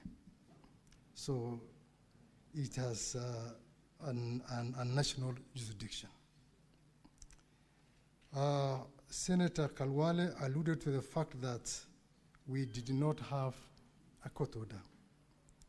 And I would like to state very clearly, Honorable Speaker, that we do not require a court order to move a suspect from one police jurisdiction to another police jurisdiction. We don't require a court order. For this, for the deceased, he was booked at Mawega Police Station, that is Homa Bay, and booked out at 16:00 hours. And he was booked at Central Police Station 21:32 hours. There was an allegation that why we could not provide the CCTVs at the DCI offices in Mawega. I wish to confirm that we don't have a DCI offices in Mawega. It is a recently elevated police station from a police post, and we don't have the presence of a CCTV there. I further wish to confirm, Honorable Speaker, that the deceased was treated with utmost humility throughout the journey, all the way from Homa Bay to Nairobi by the arresting officers. Indeed, while at Narok, he asked for refreshments, and he was given some refreshments by the arresting officers. Like I said, Honorable Speaker, he was booked at Central Police Station at 21:32. At 21:24, the deceased was given an opportunity while at Central Police Station to talk to his wife. One Nefnin Apondi, on cell phone number 075808161, registered under one George Onyango, who apparently was the father.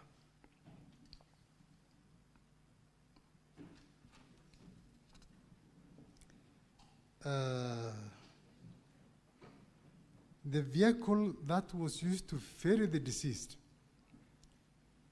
from Homa Bay County to Nairobi was a DCI vehicle, GKC519B Subaru Forester. And I can confirm, Honorable Speaker, without any fear of contradiction, that from Homa Bay, the suspect was driven straight to Central Police Station and nowhere else. And for this, we can technically confirm even the movement of the Subaru vehicle by using the GPS system. Some members were alluding to the fact that maybe the suspect was taken to DCI headquarters. And nothing can be far from the truth.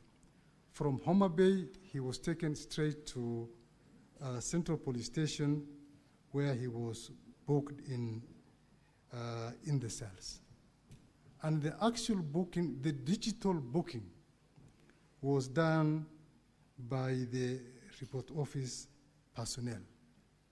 That vied OB 136-76-2025 at 21:32, and it says that the suspect was placed in cells while appearing no more. And that was captured digitally. So there's no room for human manipulation. It has further been confirmed that before the booking, the report office personnel called the OCS. And it's unfortunate it is being said that Talam, Honorable Chair, Honorable Speaker, is the OCS and not the OSPD. That he declined to book the suspect. Talam is the officer commanding Central Police Station. And from the totality of things, he should be treated as a prime suspect in the matter.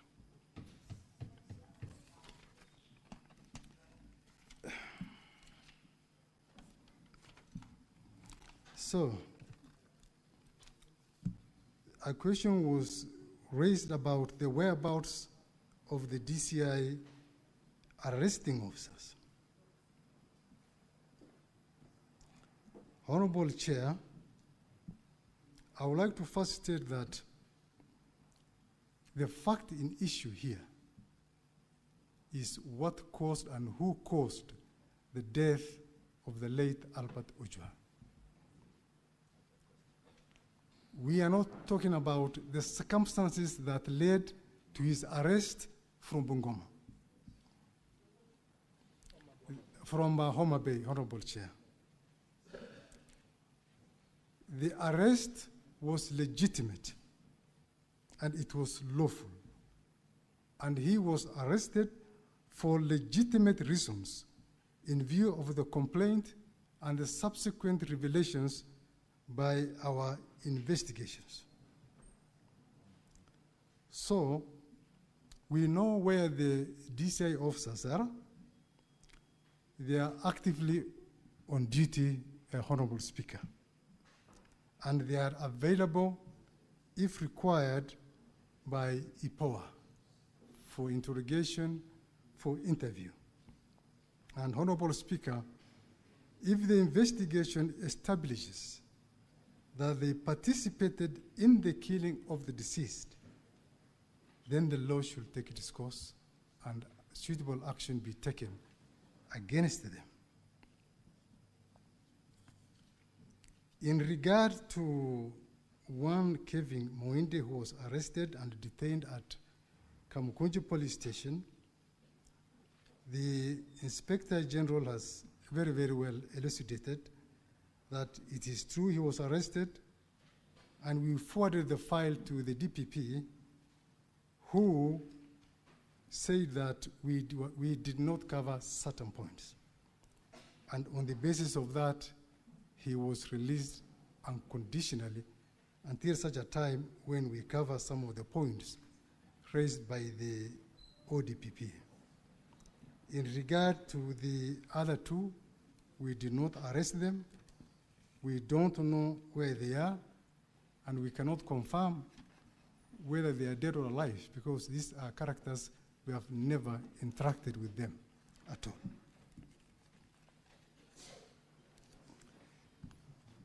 all. Honorable Speaker, it is true that the ECC confirmed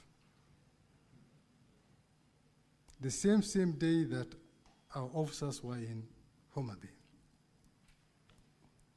When we are conducting investigations, Honorable Speaker, we task this division of labor. We give the teams specific tasks. We have the action teams. We have the teams that do the interviews, the interrogations, the writing of the correspondences, the compilation of the file. So it is not the same team that collected the correspondence from EACC, the same team that arrested the suspect from Homa Bay. And then finally, there was the aspect of the who deleted the social media account.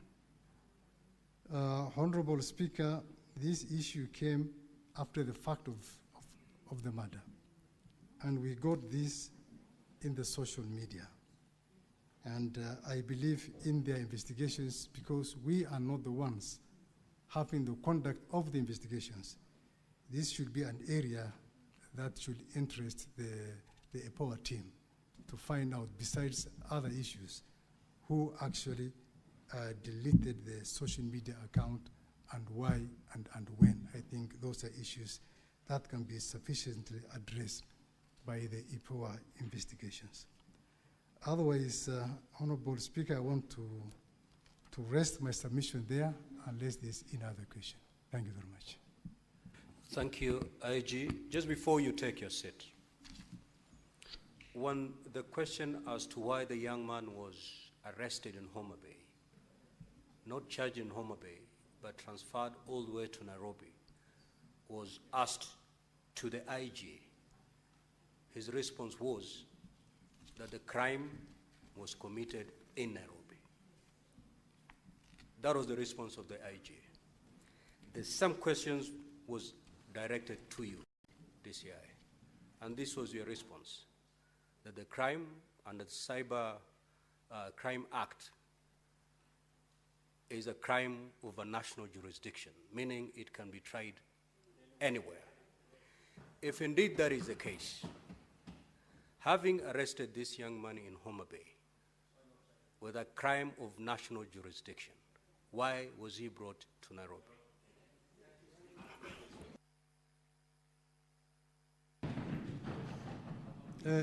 Thank you very much, Honorable Speaker.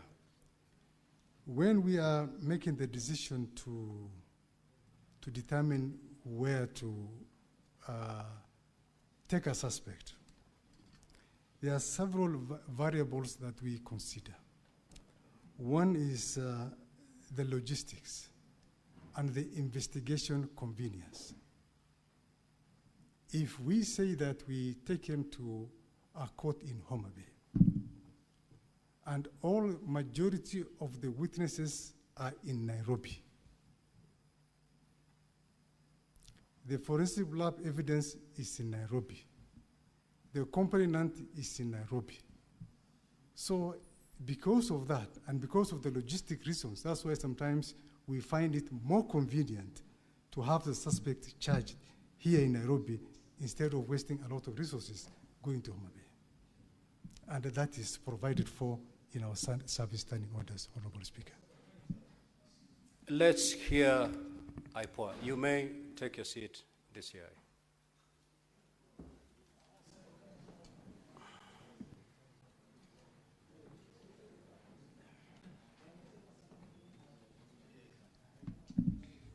Thank you, Honorable Chair. I was asked 4 questions, and the first one was from the Leader of Majority on the status of the young man as he left Homa Bay to Nairobi. And Honorable Speaker, the documents that we have obtained from Central Police Station, which include the OB, indicate that he was booked in as of good health. We also have the statements from the 5 arresting officers, the DCI officers, who alleged that he spoke to the wife before he was booked in. And in regard to that, we have written to Safaricom to be able to obtain the call log to verify whether it's true he spoke to the wife at the same time. And also, once we have the family statements, which are meant to be taken tomorrow, the same indication will come out clearly. The other thing that would have shown his condition clearly, Chair, is the CCTV, which in our report we have indicated was tampered with. And from the forensic report, the forensic experts that we have at the authority, it's very clear that the CCTV was working, because the first thing the forensic expert and the investigating officer noted when they got into Central Police was that the power was not connected to the power cable of the CCTV was not connected to the socket. But on connecting it, the CCTV came back. But on trying to review the previous day's events, there was nothing. So it is very clear that the CCTV was tampered with, and we have referred the same to an expert to be able to retrieve the data. And on whether the retrieval will be successful will depend on if it was the hard disk that was removed or was just it was just erased. So we are waiting for that, Honorable Speaker. There was also a question on the police stations which have CCTV. On the judgment of one Judge Ogola, he gave recommendations to us and also to the IG on the importance of having CCTVs at the cells, and we are pursuing that. And there was also a recommendation from, I think, LSK on the same. So we are pursuing that, and we have also done inspections and written recommendations to the IG on that. And I want to commend the IG because during his interrogation for the job, he spoke of the importance of having officers having body cams as they do their work. This would also be an avenue where we would have seen what really transpired. So I believe these are some of the reviews and some of the reforms that we would want to see NPS taking up. The other question was on the officers who are interdicted, what we are doing about them as an authority. And I had indicated in my report that the 6 officers were to report today for statement writing at the authority headquarters. And during lunchtime, I've confirmed they have reported and their statements were being taken. 8 of them, including the OCS, had already taken the statements. So of the 6, the authority saw 9 more, 11 more being persons of interest, who are officers who are also around in the central police station, and they'll also be taken in for for statement writing. There was also a question on how long we think as an authority we can give the same case to ODPP for prosecution. Honorable Speaker, with deliberation with my team, our legal team and our investigators, if you're given less than 10 days, we will be able to have all the reports ready, given that we have around 4 or 5 things that we need to conclude. And Honorable Chair, we had given, we had a bill in front of this House through JILAC, that is Honorable Sigei's committee, on powers to arrest and prosecute. There was a question on why the officers have not been arrested. So these are still powers that we are seeking as an authority, because if given these powers, we'll be able to arrest and also prosecute. Immediately we are done with our investigation. And Honorable Speaker, we are committed. As the CS said, nobody is above the law. Our Act as IPOA gives us mandate and powers to summon anyone, including the IG, for statement taking. Thank you, Honorable Speaker. Let us hear from the National Police Service Commission. Let him say for the record. Thank you, Speaker. I don't think there was a question directed to the National Police Service Commission, but I just want to say two things. On the issue that has been alluded by the CS Interior and even the IG himself, we have had situations where the IG wants to do promotions, but officers have not undertaken the requisite career progression courses. And when the CS says there is more need to try and pool resources so that these trainings can be facilitated. And finally, that we are in discussions. It's the National Police Service Commissions which approves the curriculum, and therefore with all the other stakeholders. Once it is developed, then it is the mandate of the Commission to approve that curriculum if there are new changes. Thank you. Thank you, Speaker. Thank you. Now, once Senator Seeger, you have the floor, you will seek that and ask your question, because you are doing the second round of questions. Now, honorable senators, if you can be direct to the questions, we'll save a lot of time. I am persuaded to put a time within which to ask your question. So within a maximum of 3 minutes. A maximum of 3 minutes. If you want to make a speech, you'll need 5. But if you need to ask clarification, 3 should be enough. Senator Ali Roba.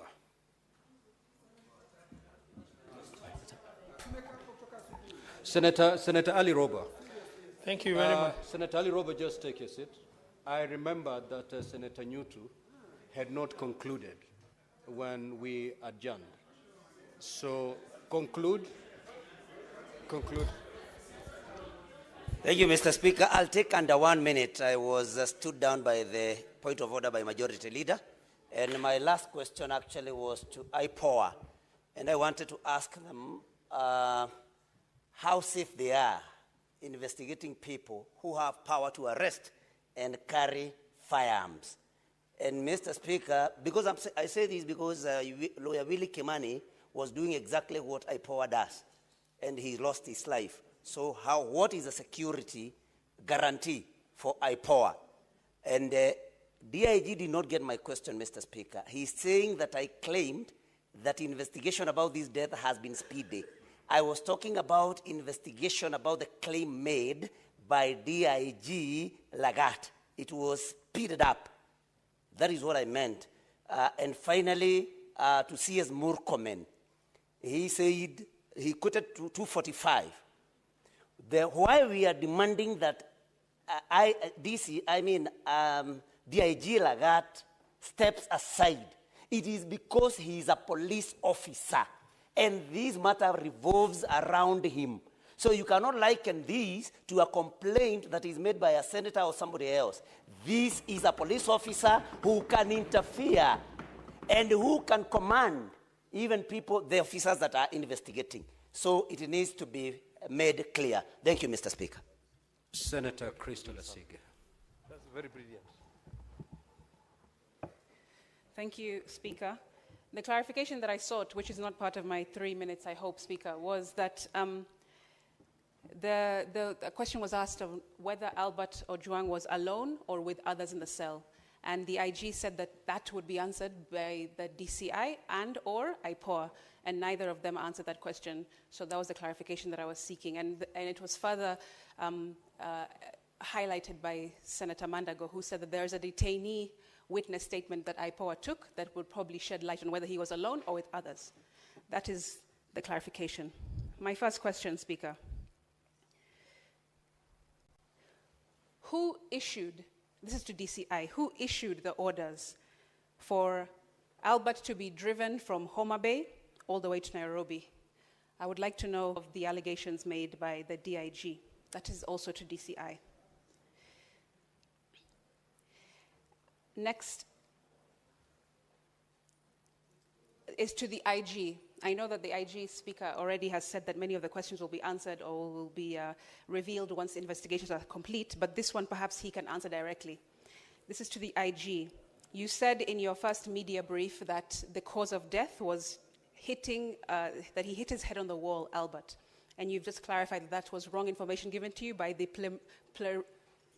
primary report by an officer.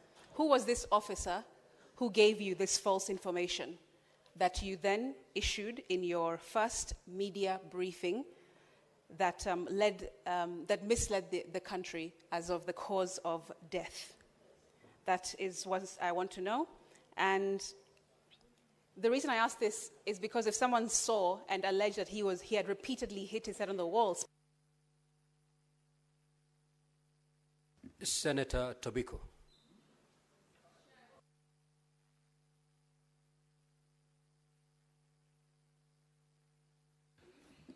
Okay, Senator Asige, don't worry, I'll take care of that. Just have your seat. Senator Tobiko. Thank you, Mr. Speaker. Mr. Speaker, I'll be very brief because a number of questions that I had have already been answered in the process. Mr. Speaker, because the DCI said the crime was perpetrated in Nairobi, that's why the suspect was brought to Nairobi.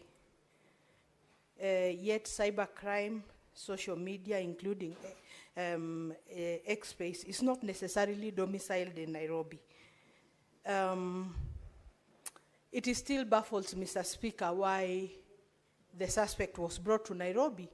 But now that that happened, and he seems to have paid for his crime through his life. What then, Mr. Speaker, will be the recourse for a murder of this young man who has been murdered by the police? What will then be, the recourse for the family and for Kenyans in general, Mr. Speaker? Because there seems to be a crime on top of another crime, Mr. Speaker. Mr. Speaker, I had also wanted, but the lady from IPOA has responded, I had wanted to know whether the interdicted officers have recorded their statements and what is the account of the account of the deceased since he was brought to the station. What was his situation when he was brought to the station? But he said those statements were being taken today in the afternoon. So maybe that will then, we will get to know later on. Mr. Speaker, I wanted to know whether the officers at the station, that is the report office, the cell sentry, record at the OB, if they clearly stated the status or the health situation of the deceased before he was booked in. Mr. Speaker, it is also of interest to this House to know how many hours it took to pick Mr. Ojwang from his home to, what was the name of that police station? The first police station? Mawega. And then from Mawega to Nairobi. How many hours? Because that seems to have had so many hours in between, so that we know whether that is normal or whether there was a detour to some other place before he was finally booked into Nairobi. And then, Mr. Speaker, I also wanted to know the normal situation. Do police arrest to investigate, or they investigate, forward the case to ODPP, then the DPP recommends the arrests?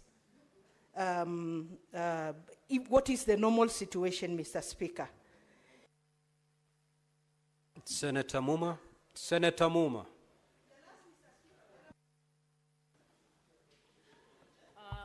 Thank you, Speaker. I'll be very quick. First, policy questions to the CS. CS, whatever you might call law or policy in Kenya, it would seem it doesn't work for police excesses. But in your speech, you seem to suggest that currently we are out of the woods on matters police excesses. I would want to ask, do you have any policy review proposals around issues of abductions and extrajudicial killings? Secondly, what is your view about commissions of inquiry and inquests as tools that would be used to investigate police excesses? Finally, for you, does the police have any curriculum on human rights approaches to service delivery?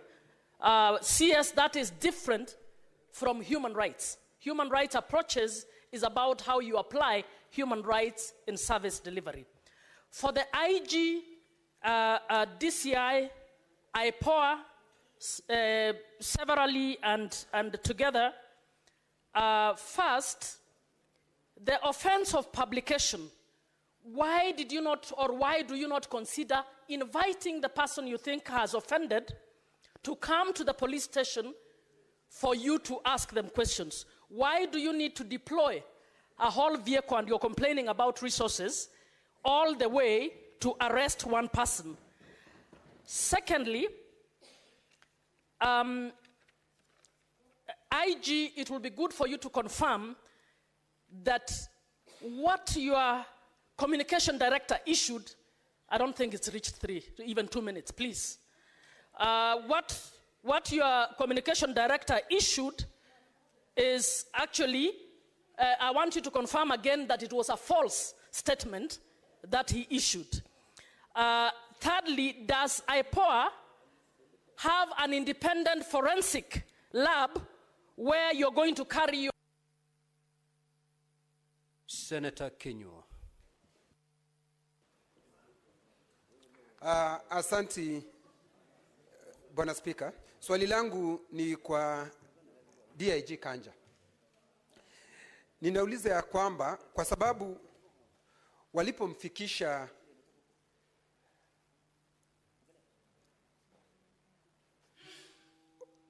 Albert Ojwang, walipomfikisha pale Central Police Station, tayari yule ambaye ni afisa mkuu wa pale katika ile police station ambaye anaitwa Talam hakuwako. Inasemekana alipigiwa simu kuulizwa kama atakubali yule Albert Ojwang aweze kuwekwa katika ile seli.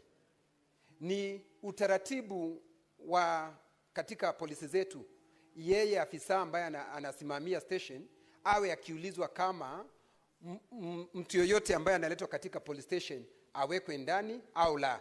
Hilo ndi swali langu la kwanza. Swali la pili, ya kwamba hawa maafisa ambao walikuwa pale ikiwemo Talam tayari wamesimamishwa kazi. Na Talam hakuwa katika, yeye makosa yake ni kuwa yeye ndiye afisa mkuu katika ile police station ya Central. Tutafika mwisho wapi kuwasimamisha watu kazi, kwa sababu kulingana na mwendo huo afisa mkuu wa polisi wa Nairobi, kwa sababu ako na mamlaka, anapaswa kusimamishwa kazi. Siye huyo peke yake, afisa mkuu wa polisi katika Jamhuri ya Kenya anapaswa kusimamishwa kazi. Kabla tufike hapo,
Many Kenyans have raised the view that the suspended police officers is a cover-up. Is it possible for you to parade these officers before this house to hear their side of the story? Thank you. Senator Oburu.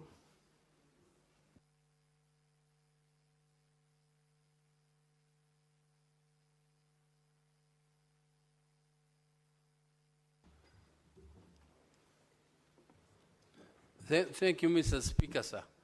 Mr. Speaker, many questions have been asked by my colleagues and many questions have been answered. So I will be very brief. Mr. Speaker, I would like to know whether there are laws which only apply to the ordinary Kenyans and they don't apply to the high in society. Mr. Speaker, I'm asking this question because the director of CID has told us here the way they investigated, and they were investigating based on complaint from the deputy IG. And that complaint from the deputy IG led them to go into great details of a so-called cybercrime, Mr. Speaker. I'm wondering whether if an ordinary Kenyan went to complain about a cybercrime, anything would be done. Me, I have complained, I have been defrauded of money. Did this young man defraud anybody of anything? Or was he just an ordinary blogger? I have complained when I've been defrauded cybercrime and the police take no action. They don't take them seriously, Mr. Speaker. Are there laws which are meant for others and not for others? Mr. Speaker, as politicians, are we treated differently? These bloggers, this boy is just a blogger. He was defaming somebody. For us, we are defamed every day, Mr. Speaker. We are defamed on a daily basis. And there is not treated as a crime. And if somebody thinks that is making me famous, it is making me more famous by raising those issues. So I don't mind, Mr. Speaker. But when does he want to tell us that the whole process of going to Homa Bay, doing the so-called thorough investigations, that the complainant himself, who is the second in command of police, was completely innocent. He was just standing by and watching. He didn't know what was happening. That is just an innocent complainant like any other Kenyan. Mr. Speaker, I don't believe that the deputy IG was an innocent complainant like any other.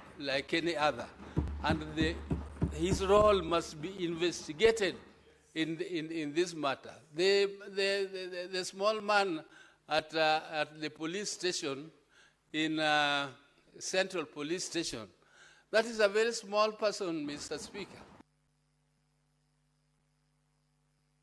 Senator Lelegwe.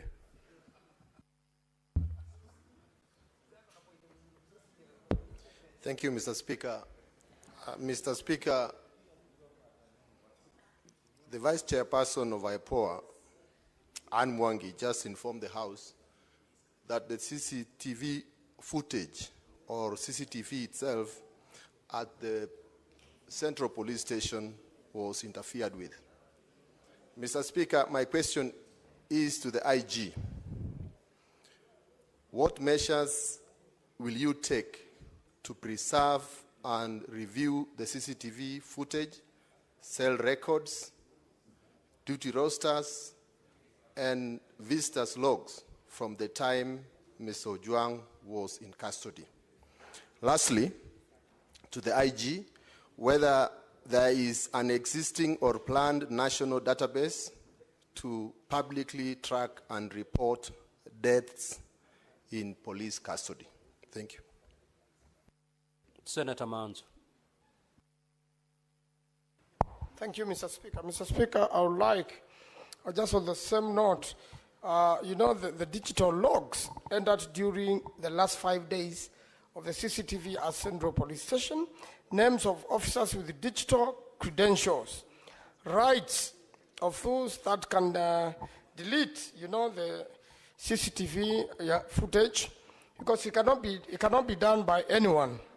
And then names of officers that entered their credentials to delete records on the day of the death, and then names of officers that entered their credentials or delete records or soon after the transfer of the deceased to Bagathi Hospital. Mr. Speaker, that information should be available from that platform. And how sure are they that he wasn't under threats? Honorable Senators, may the Senator from Makueni be heard? Thank you, Mr. Speaker. You know what happened about the communication to spouse? Was it not under duress, Mr. Speaker?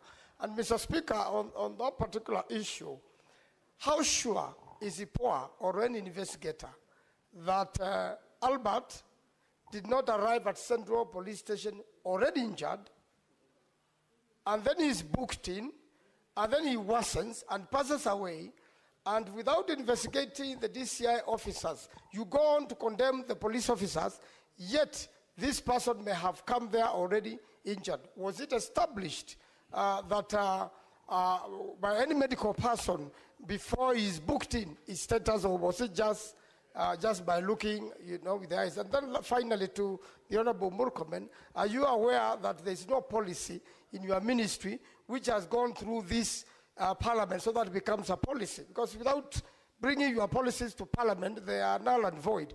And very finally, on you, are you aware the so-called police standing orders? They fall under regulations and they are expired, and you have not bothered as a lawyer to bring them here so that we may renew them. I thank you, Mr. Speaker. Senator Seki.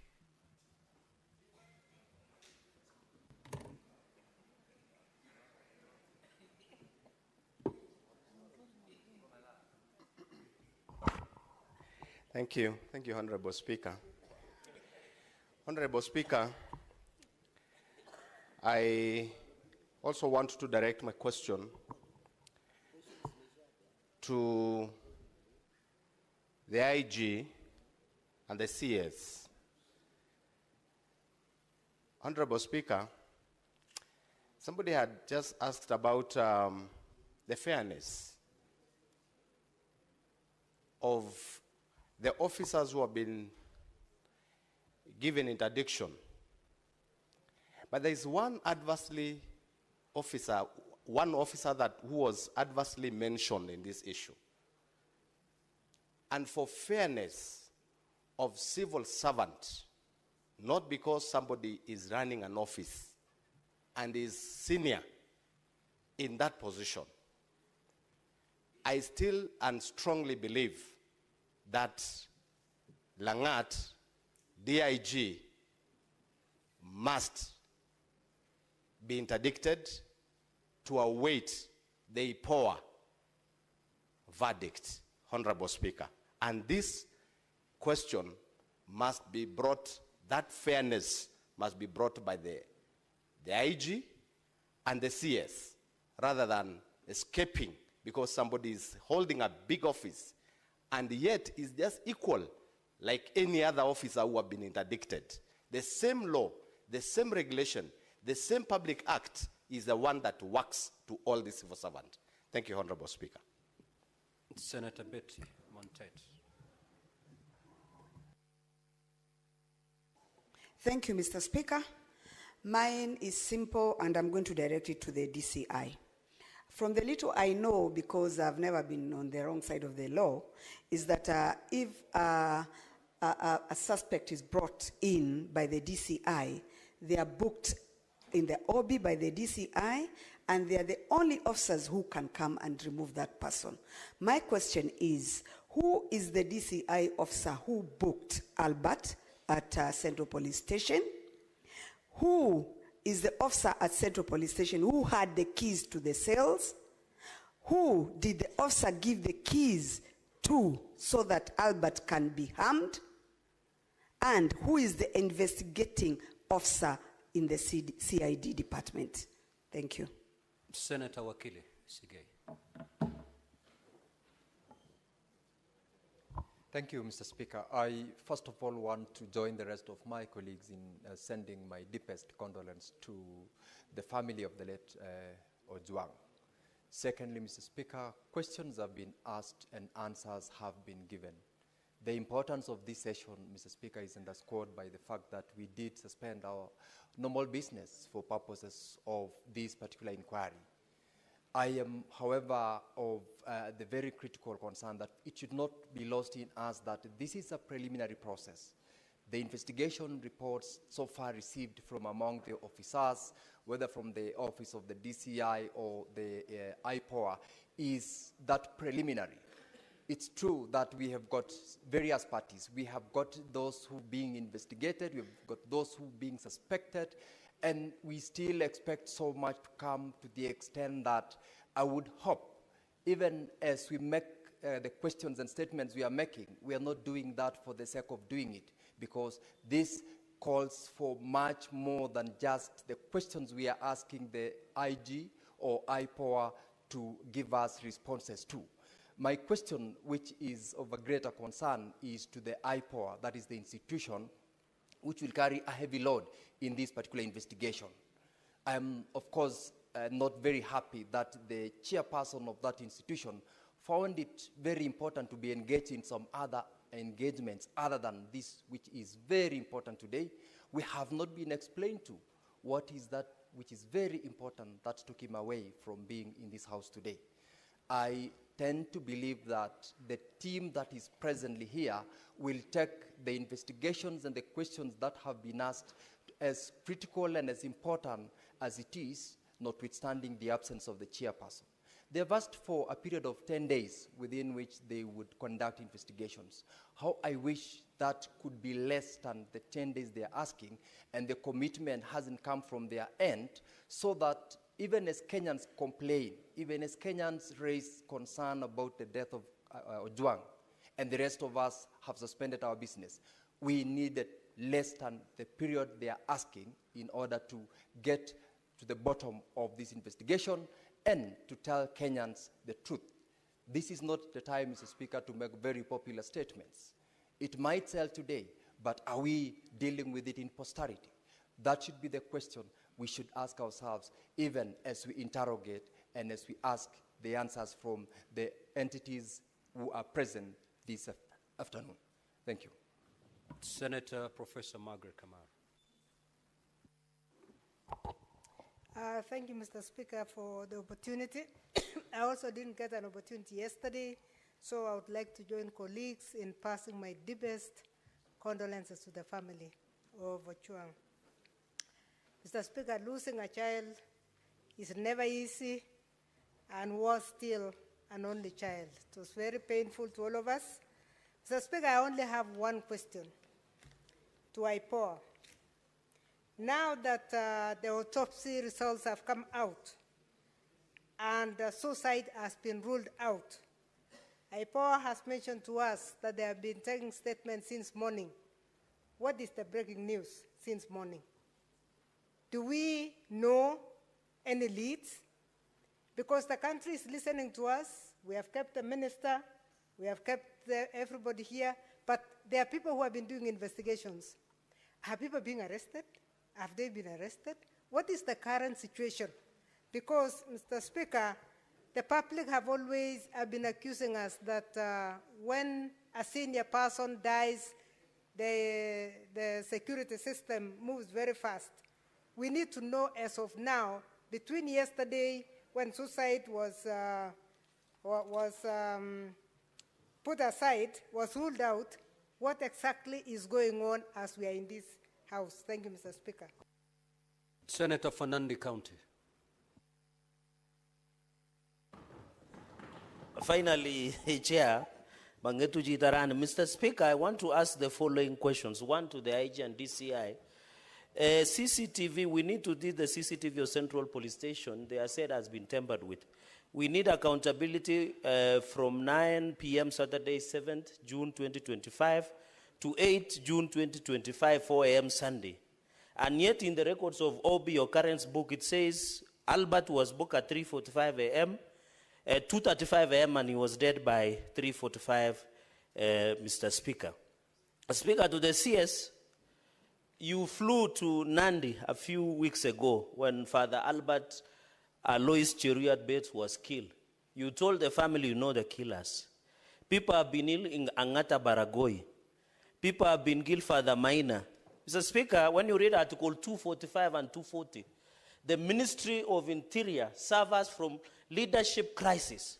And it is good the nation has seen the incompetence of CS Murkomen on this matter. And if anybody has to resign, we must start with the Cabinet Minister Murkomen, Mr. Speaker, because that is where the buck stops with, Mr. Speaker. And I want to tell you, Murkomen we have today is different. Abraham Lincoln said, if you want to know the true test of a man, give him power and money. If all of us can withstand adversity, Mr. Speaker, and the CS must tell this nation, because I heard he has a wrong assertion that he's barely in office 6 months. Does he need 10,000 years to make change in this country, Mr. Speaker?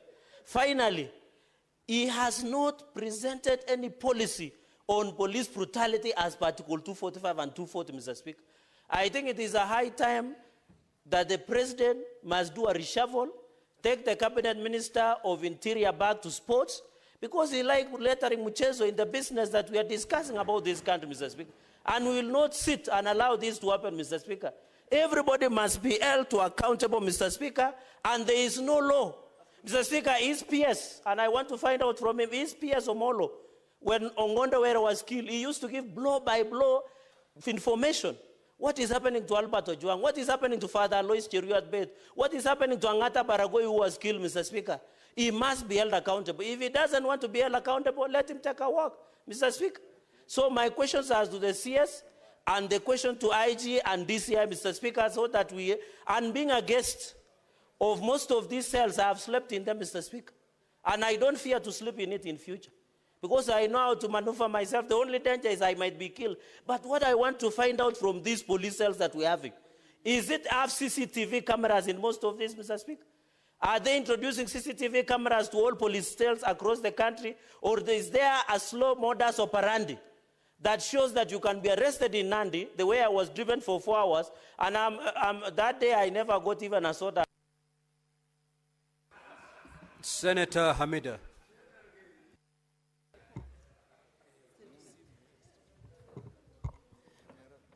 Asante Bwana Spika. Waswahili wanasema mkuki kwa nguruwe, kwa mwanadamu uchungu. Watoto sio Albert peke yake, lakini watoto wengine pia wa watu wamefariki. Huu ni mwezi wa akili, wanaita mental health. Nashindwa kama wazazi wa Albert wamezungumziwa. Wazazi wa Albert, kama serikali imeweza kuwafikia kweli, kuwasemesha na kujua kuwa kuwapatia imani na watoto wao. Ya kwanza ni kuuliza kwa IPOA, mumeweza kuchukua statement kutoka kwa IG Langat? Yeye ameshaandikisha statement, na mpaka sasa mbona hatujapata kitu chochote kile kimeshikanisha na mtu yoyote? Na Mheshimiwa Were kweli alifariki, lakini na siku mbili tulipata wanaitwa nani, washukiwa wakuu, lakini leo mpaka saizi ya Albert bado hajapatikana. Nashindwa. Na ya pili ni kuwa Albert alipewa nafasi ya kukutana na wakili wake, hata kuzungumziwa. Manake yeye alikuwa na nafasi ya kupewa nafasi na wakili, awe na wakili wake. Alipewa nafasi ya kukutana na mtu yoyote. Albert ameshikwa siku moja, na hiyo siku kila kitu kikaendelea. Akafa, akagongwa hiyo siku, na akafa hiyo siku. Na imethibitishwa kuwa kutoka kwa IPOA kuwa Albert hakujinyonga, Albert hakujiua, Albert aliuliwa. Hii damu ya Albert na hii machozi ya wazazi wa Albert itadhulumu kila mtu yule alipatikana na hiyo mambo. Na leo tusifiche, leo tuweke mambo paruwanja kwa mtoto yule amefariki. Leo ni Albert wa mtu mwingine na kesho ni wenyu.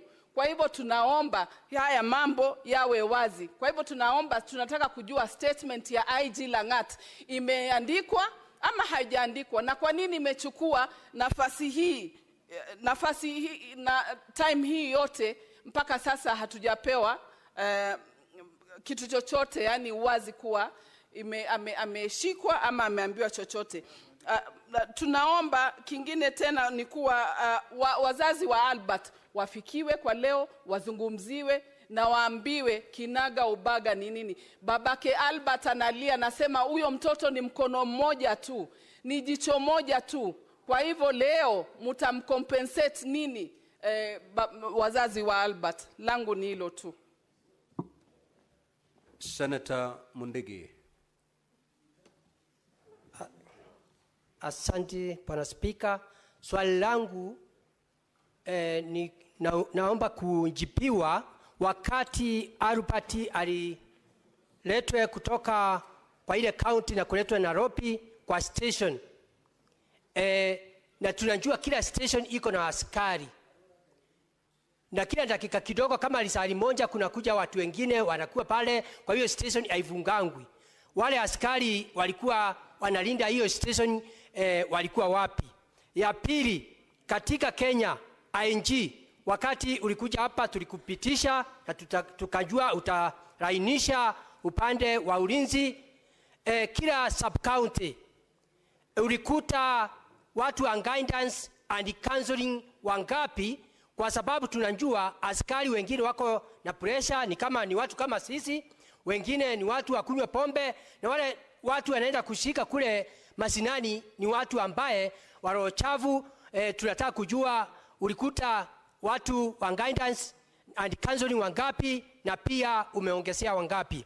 Ya mwisho, katika Kenya tuko na ING moja na deputy ING.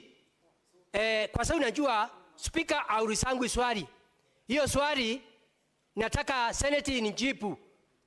Wakati watu walikuwa kuitwa hapa wakuja hapa, ule mwenyewe deputy ING aliwaswa wapi ndio atuelezee ni nini ilikuwa inaendelea. Kwa sababu yende ikawa sio ING avai kujibu ile maswali iko hapa yote. Senator Richard Onyonka. Thank you, Mr. Speaker. I just want to say, number one, this is a sad event. The young man was not transported from Homa Bay on any other day. The family said he was picked on the 6th, and on the 7th, he died. There's a letter that I want the IG to look at that you give as a press conference where you said that the gentleman was actually picked and he did not go to Central Police directly. He was kept at the DCI offices. The letter exists, you can refer to it.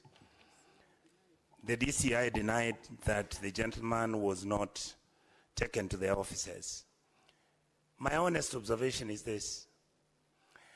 Our country has got issues. Right now, we can try and sanitize where we are. These events are they are sequential. If many of you in this house can remember, there was a lady called Njeri, a blogger. She was picked up. If people had not made noise about her, she would most probably be dead. Gentlemen who did the BBC documentary were arrested. Up to now, we don't know whether their case is in court or not. Then this young man dies. And of course, many of you have talked about Ongondo Were's case, which is now a good case of the government getting involved. We have lost so many Gen Z. You remember the dam where these kids were being dumped? Yeah, I hear many people talk about Yala. Forget about that. Let's bring an inquest, an inquiry to this house to investigate whether it is from Yala all the way up to every single person who was killed. These children have never been compensated. These children have never been talked to. Their families are treated like rubbish, and we are very comfortable. I know after this thing is held here today, everybody's going to go home, and it's going to be business as usual. I wish you all the best. Thank you, Mr. Speaker. Senator Morango.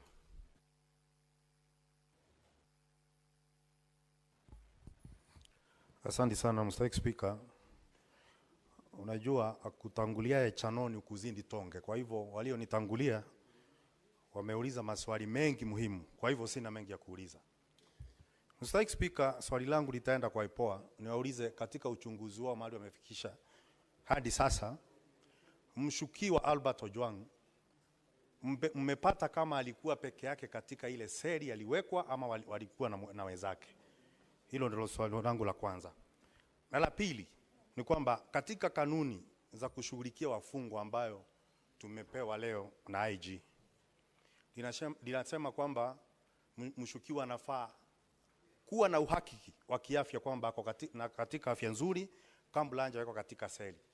Ningependa kuuliza IG kama kuna stakabadhi zozote ambazo zinaonyesha kwamba vipimo vilifanywa na Albert kuonekana alikuwa sawa kabla ya kuingizwa katika seli. Swali hilo lingine, IG na ameomba msamaha kwa sababu alipotosha nchi na kwa kusema kwamba Albert alinijigonga kichwa katika ukuta. Ni kama kwamba omba hakuna ukuta, aliupata na rombi. Swali langu ni kama IG alipotoshwa na kundanganywa ndio akatoa taarifa, na wale maafisa ambao walimpatia hiyo taarifa ndio wataenda mbele ya IPOA, tungetaka kujua wameokokea kanisa gani kwamba akienda kwa IPOA atasema ukweli. Asante sana Mr. Speaker. Senator Kamau.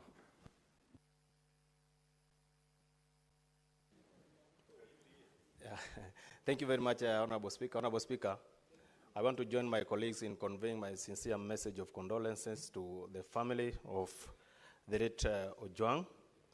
Honorable Speaker, I also want to know from the National Police Service Commission which reforms are they prepared to put in place to restore the confidence to Kenyans that police stations or police cells can be the centers of reform rather than sites of terror. Thank you, Honorable Speaker. Senator Mandago.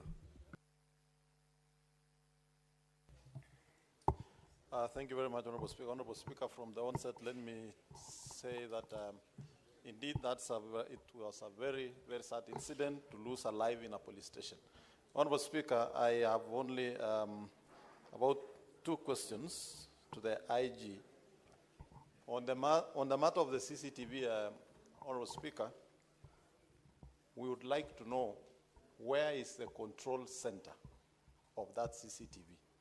Is it at the Central Police Station? Is it at Vigilance House? Is it at the Regional Police Commander's office? Where is the control of the CCTV to the extent that it was switched off before that incident? Honorable Speaker, finally, let me also say that as a Senate and as a House, Honorable Speaker, I don't think in this session we were inviting the team here so that we can gather evidence, pass a judgment, and sentence those who seem or we think they are accused. Honorable Speaker. Honorable Speaker, I want to say this. There have been calls of resignations for the DIG or stepping aside, Honorable Speaker. And Honorable Speaker, when it is being said by senators who have also been once arrested, and since they were arrested, Honorable Speaker, and they were asked not to contest, they would say, we are innocent until we are proven guilty, Honorable Speaker. How then do we expect the DIG, whose the investigation are still ongoing, he has not been taken to a court of law, and all of a sudden we have a chorus that, Honorable Speaker, they should resign. Honorable Speaker, I also want to ask the IG whether the investigations and IPOA are also being extended, especially to those political groupings, Honorable Speaker, who have been saying, you are playing with fire. There will be Arab Springs. Honorable Speaker, what makes us think that they are not behind this process to actualize the Arab Spring they are perceiving and trying to conceive in their minds, Honorable Speaker? There is need to widen the investigation so that probably those opportunists who would want to use such incidences, Honorable Speaker, to pursue a political agenda, they must also be cut to size, Honorable Speaker. Honorable Speaker, finally, let me say that it is not also proper, Honorable Speaker, when we use the floor of the House, Honorable Speaker, to also make sweeping accusations because of the privileges we have as a House on the officers, even on the officers or the team that has appeared here, Honorable Speaker. Honorable Speaker, Senator Chute.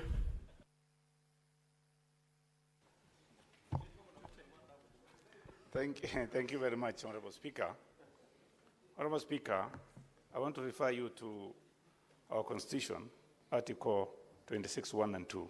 1 says very clearly, every person has the right to life. 2 says that the life of a person begins at conception.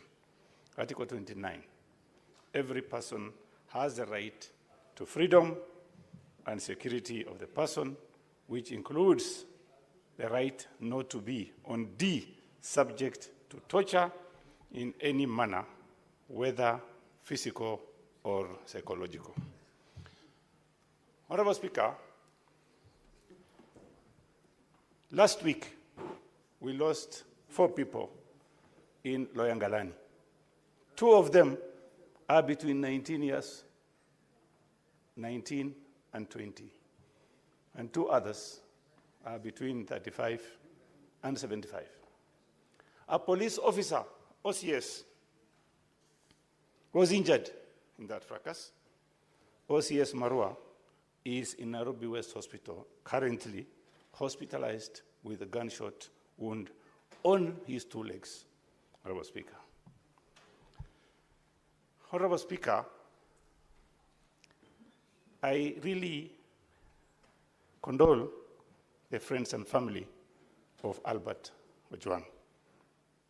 Honorable Speaker, I have a very good question. This is a very simple question. Safaricom, how are they involved in this matter of identifying people? When you are even in a toilet, a police officer will get to you. Can we ask Safaricom to come before this house and tell us what is going on? Number 2, this is a question to DCI. There is, of course, long before apprehending suspect, they normally have a request for that person to appear before a police officer. Why do you go all the way to Homa Bay to arrest an individual for just a minor case? Why don't you ask him to come and report to the nearest police station? Thank you very much, Honorable Speaker. Senator Karungo. Thank you very much, Mr. Speaker. And just to feel a bit safe, I think the Sergeant at Arms should be close to me, owing to the fact the gentleman behind me ordered my arrest a few months ago. Mr. Speaker, the question is not what Ojwang did. The question is, why did they kill Ojwang? Mr. Speaker, we have told that he was brought to Nairobi because the crime was committed in Nairobi.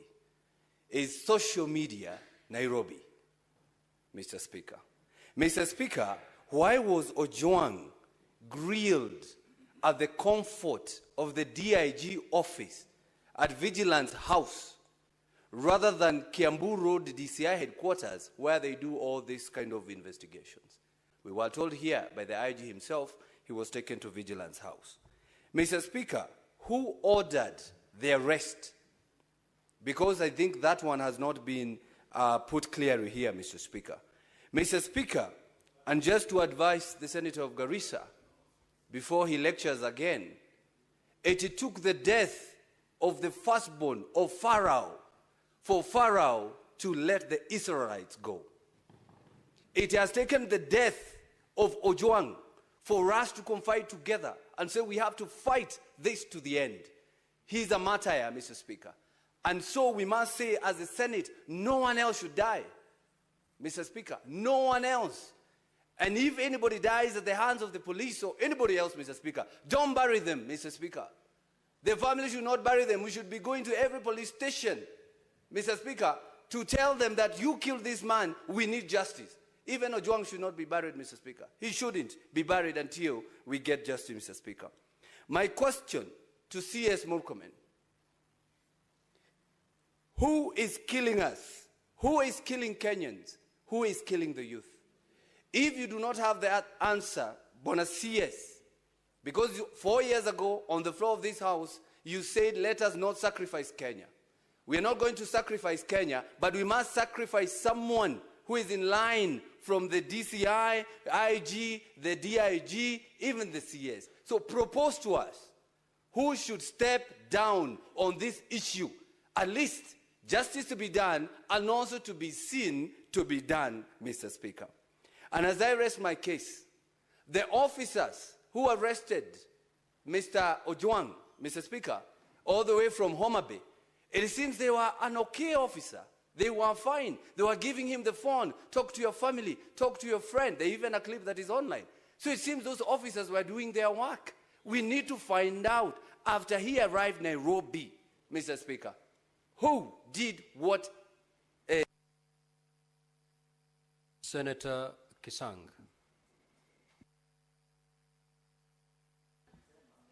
Thank you, Honorable Speaker. Honorable Speaker, I want to associate myself fully with the statements done by Senator Fokariza. Honorable Speaker, those of us from North Drift, we have suffered for so long, and I wish the media could have helped us and highlighted the way we are doing this, Honorable Speaker. Honorable Speaker, I have three questions. Question number one to the DCI. How is Chief Inspector Talam a main suspect, as you have alleged, and you have told us Talam was not in the police station during this particular period when Ojwang was brought to Central Police Station? Second, Honorable Speaker, I want to find out from the IG. I don't know if there is harmony in the senior rank of National Police Service, from the IG all the way, because I'm suspecting they could have used this opportunity that was a complaint raised by DIG Langat to settle some scores, because we know in the next 1 or 2 years there's going to be succession in the National Police Service. Third, Honorable Speaker, is to CS Mrukomen. You have heard from my colleagues here that cybercrime is not really a very serious crime. There is an opportunity for you to have a policy where those who are suspected to have done cybercrime to be invited to go to police stations instead of being looked for. Because I expected the DCI to have used the same resources they did and went to Homa Bay to look for those who killed Father Lois. Thank you, Honorable Speaker. Senator Essie Okenyuri.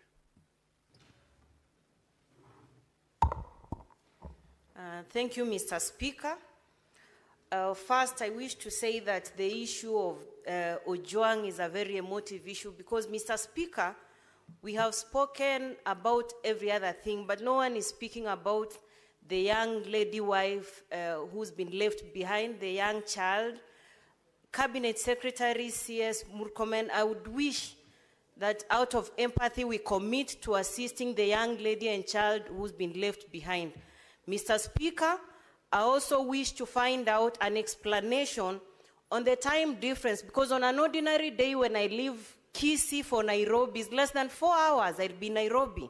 I would wish to have an explanation from the IG on the time difference between the time Ojwang was picked and his arrival at the Central Police Station. To the DCI, what criteria did you use to conclude that the OCS is the prime suspect? Because even for the members of the public who viewed the body at the city mortuary, the body does not actually appear fresh, meaning there was quite some time. It's either allegedly the officers at the Central Police were under duress to admit a half-dead person, because the time duration by arrival at Central Police and the time Ojwang was taken to Mbagathi, it was less than 1 hour Ojwang was declared dead, Mr. Speaker. So I do not wish to ask further questions, Mr. Speaker, but the death of young people like Ojwang, young people like Duke Nyabaro in Kisii who was found hanging and nothing really happened after that, I hope we are not just going to be emotional and this gathers dust, Mr. Speaker. We need to find why Ojwang, a young man from a peasant family, had to undergo this when they come to the city to try and make a living for themselves, Mr. Speaker. May his soul rest in eternal peace, and so sorry for the family and the people of Homa Bay. Thank you. Senator Mariam. Thank you, Mr. Speaker. Mr. Speaker, first of all, we are only listening to one side of the story, Mr. Speaker. So I urge the committee first to listen to the Albert family and to hear more from them, Mr. Speaker. Mr. Speaker, my question is about cybercrime. Mr. Speaker, cybercrime in Kenya is increasing. So how the DCI, why is it so important for this one to be so crucial up to someone, a young man, lost his life, Mr. Speaker? Does it mean the person who is issued by Albert is holding a big office? That's why he lost his life, Mr. Speaker. Secondly, Mr. Speaker, IPOA listed 5 members of DCI who arrested Albert from Homa Bay, Mr. Speaker. But when it comes to the first prime suspect, why is it not them? Because when the Albert was admitted to central police stations, the OCPD refused to admit because of his health sector, because they said, we cannot admit him until maybe you have to take him to the hospital, Mr. Speaker. Then does it mean that 5 members of police of CIDs for DCI must be the first suspect to be interdicted, Mr. Speaker? Secondly, Mr. Speaker, when IG interdicted the police, Mr. Speaker, why are they not arrested and not put in jail so that the investigation will go on? Thank you, Mr. Speaker. Senator Mbugua.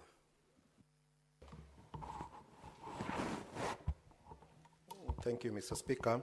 Very quick clarification. First, from the IG, I would want to know the name of the officer and the designation of the officer who found the late Albert Ojwang in the state he was in the cell for him to be taken to the hospital. And secondly, still to the IG, I would want to tell this House the cell number and the holding capacity of the cell the late Albert Ojwang was in. And finally, I would want you to assure this House and the country at large that junior officers who be involved in who be called to be as witnesses in this matter will not be discriminated, and they will be safe. Thank you, Speaker. Senator Karen Nyamu. Thank you, Mr. Speaker. I know the IG of Police has apologized today for the initial statement, but that initial statement, Mr. Speaker, is tantamount to a cover-up. And we are curious to know on whose behalf was he doing that cover-up. Secondly, Mr. Speaker, when it is a VIP who is subject to investigations, it takes a very short time to have people charged in court. How many police officers were on duty in Central Police that night? Mr. Speaker, I have been held in Central Police cell myself. And so I know at night there's not so many police on duty. How come we don't have all of them taking plea? Where haven't they been charged to date? Because you cannot tell, such a crime cannot be committed in the ignorance of anyone in that cell. Everyone is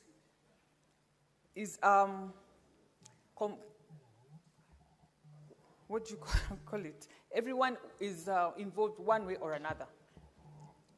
Another thing, this complacency by the police is giving this government a very bad name. We have a tag on this government as a blood-based government. How many people have been charged with the death of the multiple Gen Zs who have died under this administration? It is not the work of the government to charge. It is the work of the police. Are you also involved in sabotaging our government? We want to know. Thank you, Mr. Speaker. Senator Asige, I'll give you your minute that you lost when you are doing your asking questions. Thank you, Speaker, for acknowledging that I had lost a minute. The clerk's table, for some reason, has given every other senator 3 minutes, as you had instructed, but myself, when I stood, I only got 2 minutes, and that is on record. And I'm thankful for the extra minute. Speaker, what I was trying to say as I was concluding is that the IG spoke about a primary report having been the reason why he said the cause of death was suicide by Albert Ojwang.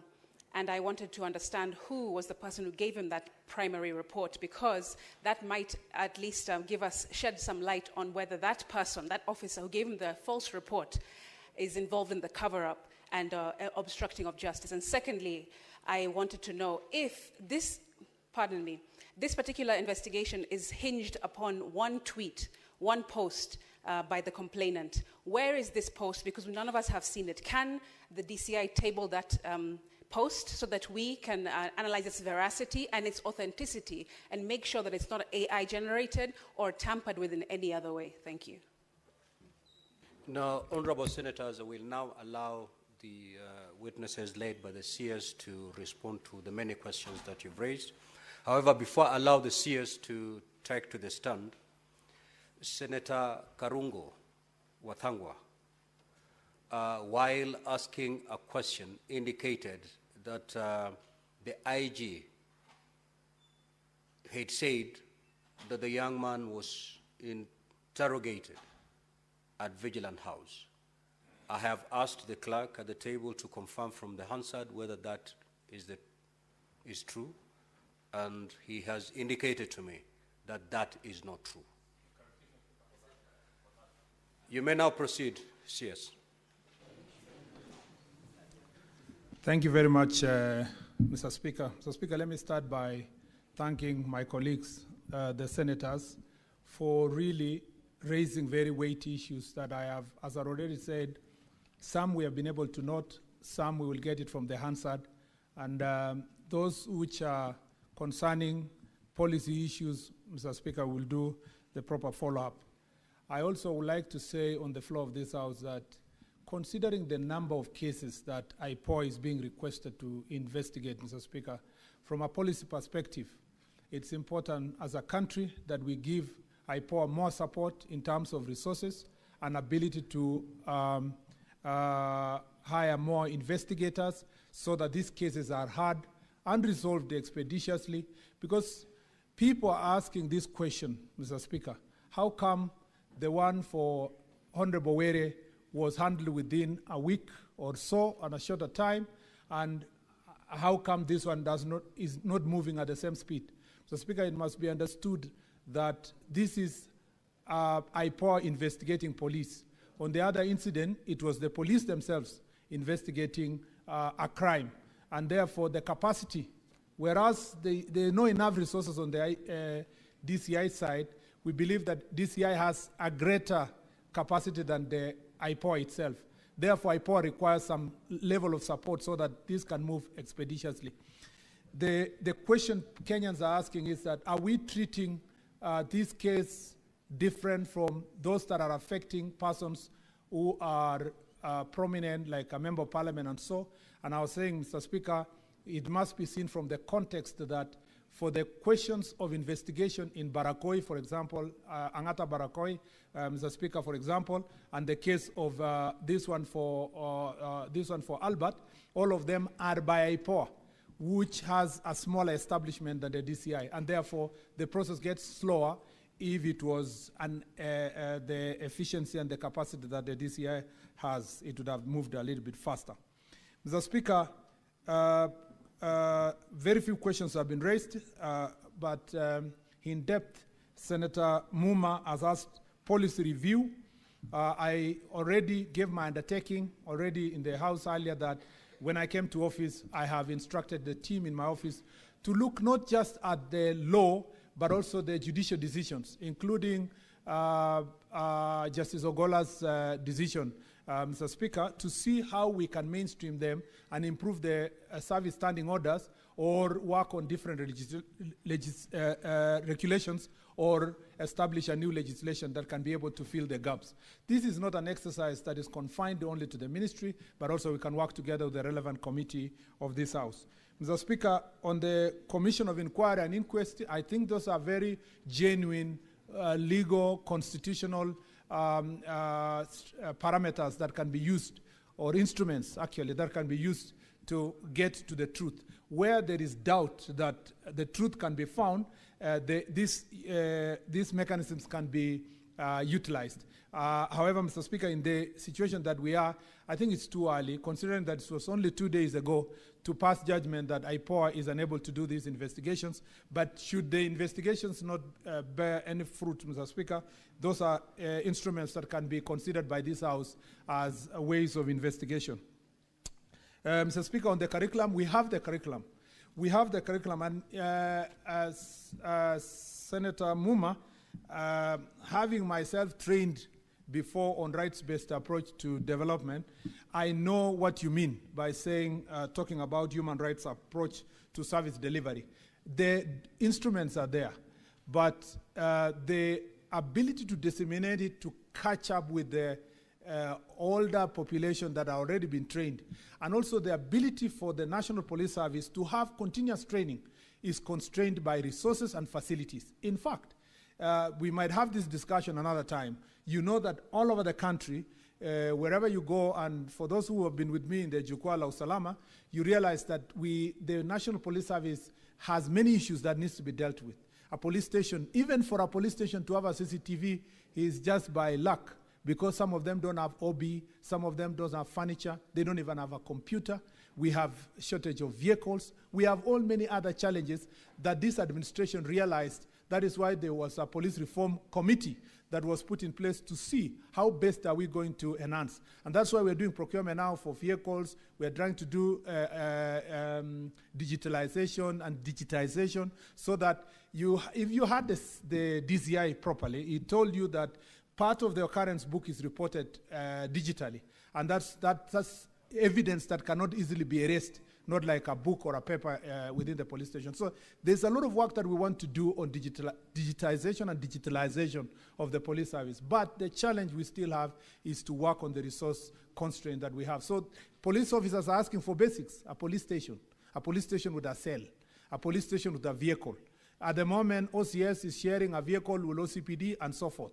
And all this we are working on as a ministry, and this is an area that I put a greater emphasis to see that the police officers are resourced to do their work. Again, on the issue of Senator Beatrice Ogola, I am very clear, Senator Beatrice, I am very clear in my mind. I saw the father of the late Albert Ojwang, and like any other parent, I felt the pain of that parent. And the only possible gift we can give them in the time that they have lost their loved one, and it's even more painful when it's the only child, Mr. Speaker, is to promise them that we will do everything we can and to ensure that justice is done, and to ensure that those who perpetrated this heinous act are put behind bars, Mr. Speaker, so that they can suffer the pain of having inflicted this grievous bodily harm, which eventually resulted in the death of Albert Ojwang. Mr. Speaker, that is the little we can give. Of course, Mr. Speaker, as I said earlier, we are obligated as leaders and also citizens, and also within this leadership of this ministry, to support their family, like Senator Veronica Maynard asked earlier, so that we, in a small way, we can be able to facilitate and help them to find ways of comforting themselves. But I tell you, Mr. Speaker, there is nothing actually that can compensate the loss of a child. And therefore, Mr. Speaker, I stand with them, and I will do everything as a cabinet secretary to ensure that those who committed this act are brought to justice. Mr. Speaker, she has also asked what's the motive. I think the motive is a subject of investigation. Let's allow the investigations to go on. It will eventually reveal to us who exactly did it and why, Mr. Speaker. There are many indications, almost like the whole indications show that this is a crime that happened within the police station. Mr. Speaker, if it is confirmed that it happened within the police station, Mr. Speaker, I believe, Mr. Speaker, that those who will be found should be held accountable. But, Mr. Speaker, we must also find resources to expeditiously make our police station safe haven for those who are going to there to get justice and particularly to be brought before justice. Mr. Speaker, on Senator Manzo, is raised a very valid question. There are a host of regulations that whose period was terminated was past 10 years, and we had an omnibus extension that happened. But now there has to be, as I told you, there is a review process for the service standing orders. When eventually the review is done, it will be brought to this House and the National Assembly for purpose of approval. And I agree with you. It is not true that a policy must come here for it to be effective. That's not true. But for a policy to be a sessional paper, it must come to this House and therefore approved by Parliament. But if we want to have a policy for the sake of a policy, it can be adopted by the Cabinet after public participation processes, and it can still work as a national policy. Mr. Speaker, I want to confirm to Senator Seki and all others who are talking about whether or not I know whether the DIG should be held accountable or not, that I do not hold a brief to defend or in any way to accuse him. Mr. Speaker, I believe as a lawyer that evidence must lead to the suspect. And Mr. Speaker, when that evidence leads to that suspect, Mr. Speaker, in my office and any other office of government, no one should be able to block any processes of justice. What I hope we cannot do as a nation is that we cannot sanctify a process, a very heinous act that was done by criminals, somehow maybe through even a mob justice, if I put it that way. We cannot sanitize it, Mr. Speaker, by also carrying out mob justice against the other people. We must always, if we are calling for equity, Mr. Speaker, we must come with clean hands. If we are calling for justice, we must be ready to follow the legal processes, Mr. Speaker, so that we can lead us to the response. Mr. Speaker, Honorable Chute asked the question of, generally just captured the issue of OCS Marwa. OCS Marwa is a person known to me personally. I was with him in Marsabit just not long ago. And, Mr. Speaker, most of these police officers are suffering. Mr. Speaker, a lot of them are sacrificing for their country. I went to see some of the police officers who have suffered because of the operations in Boni Forest, protecting our country in the border. Those who are doing a lot of operations in the Kerio Valley region and issues of banditry and the eastern and upper eastern areas. Mr. Speaker, there are many, many police officers who are sacrificing their time and energy to protect this country. Mr. Speaker, this cannot be a representation of the police officers. There are very few elements in the police office who are errant, who are violating the law, Mr. Speaker, but that does not mean we do generalization that the entire 120,000 police officers are all culpable. Mr. Speaker, even in this reform process and the work we have been doing, we've been trying to edify and praise those who are doing a good job, even, Mr. Speaker, as we hand over to a justice system process to those like the ones who have committed this heinous act to be held into account. Senator Tango has asked me, who is killing Kenyans? Mr. Speaker, that is a very good question, but better answered, Mr. Speaker, from an investigation process. Again, when I come back with a statement that was capturing the protests, the deaths that happened in the protests last year, when all of us, including Senator Tangwa and the group were on one side. Mr. Speaker, I will be coming with that statement back to the floor of this House. And, Mr. Speaker, when I do so, we will interrogate all the people who suffered as a result of that protest, Mr. Speaker, and again, we'll be able to know how far the investigation have gone. So let me not use this opportunity to enlist it, because already that statement is to our office, Mr. Speaker. The day I will be called again, and we were supposed to interrogate today, but the day I will be called again, we can be able to look at these issues. But, Mr. Speaker, every case is investigated independently, and, Mr. Speaker, every person who is held culpable is brought before justice. Mr. Speaker, Senator Kisang has said a true thing that, Mr. Speaker, perhaps Mr. Speaker, we should be also expending our energy to make sure that, Mr. Speaker, we deal with banditry. We are doing everything possible. Mr. Speaker, let me say this. The problem of banditry, particularly where Senator Kisang comes from, which is also my home county, Mr. Speaker, and the entire Kerio Valley, has been a problem since 1975. Mr. Speaker, it had been so intensified in the last 2 years that it was a big problem 2 years ago. Mr. Speaker, the statistics I have, and I really challenge anyone to call me to come with the numbers here, is that between January 2024 and June 2024, Mr. Speaker, in comparison to January 2025 and June 2025, we've reduced the incidences of cattle rustling by more than half, Mr. Speaker. That is a tremendous progress. And it is because of police officers who are sacrificing their time and energy to deal with issues of banditry in the Kerio Valley. You heard Senator Ezena speaking here that some time ago, Samburu was terrible. And Mr. Speaker, we are working hard to make sure that we deal with this issue, even as we fight the bigger issue of proliferation of small arms, the access of ammunition from the neighboring countries, porous borders, and all the challenges that we go through. Our police officers are doing everything. And being a person who sat in this chamber again, and I've been challenged, and raised serious issues about banditry, Mr. Speaker, I have the responsibility to do everything to make sure that that region, Mr. Speaker, we get rid of bandits, and we are doing so. And therefore, Senator Kisang has referred to the case of Father Alois. Mr. Speaker, there is an ongoing, first let me say this, in Kerio Valley region, the entire belt of the Kerio Valley is now pacified, except a corner in Marakwet where Kisang is talking about between Marakwet, West Pokot, and Baringo in Tiati constituency, and a corner also in Loruk in Baringo County, and then some incidences in Samburu, and a corner also between Samburu and Meru and Isiolo. Mr. Speaker, even the incident that happened in Marsabit was isolated recently.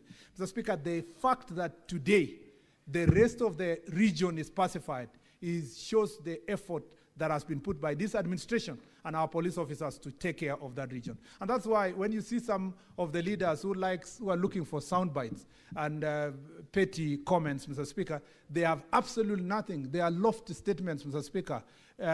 Sometimes, big statements, lofty, but have no statistics, have no reference to anything. They have absolutely no reference to the performance of the officers. And Mr. Speaker, I'm very happy that some of these critiques that criticize the Cabinet Secretary... Honorable CS, we will have...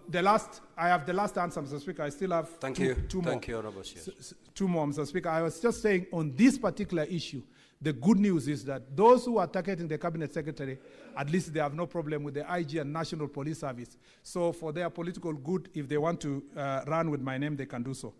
Mr. Speaker, on the issue of Senator Okinyu Esther Esi, I want to say that as a ministry, we will extend our hand of support to the family. We will reach out to the widow, Mr. Speaker, the parents, and the extended family to see how best we can work together to support them, Mr. Speaker, at this moment of grief, and to see how we can support their family.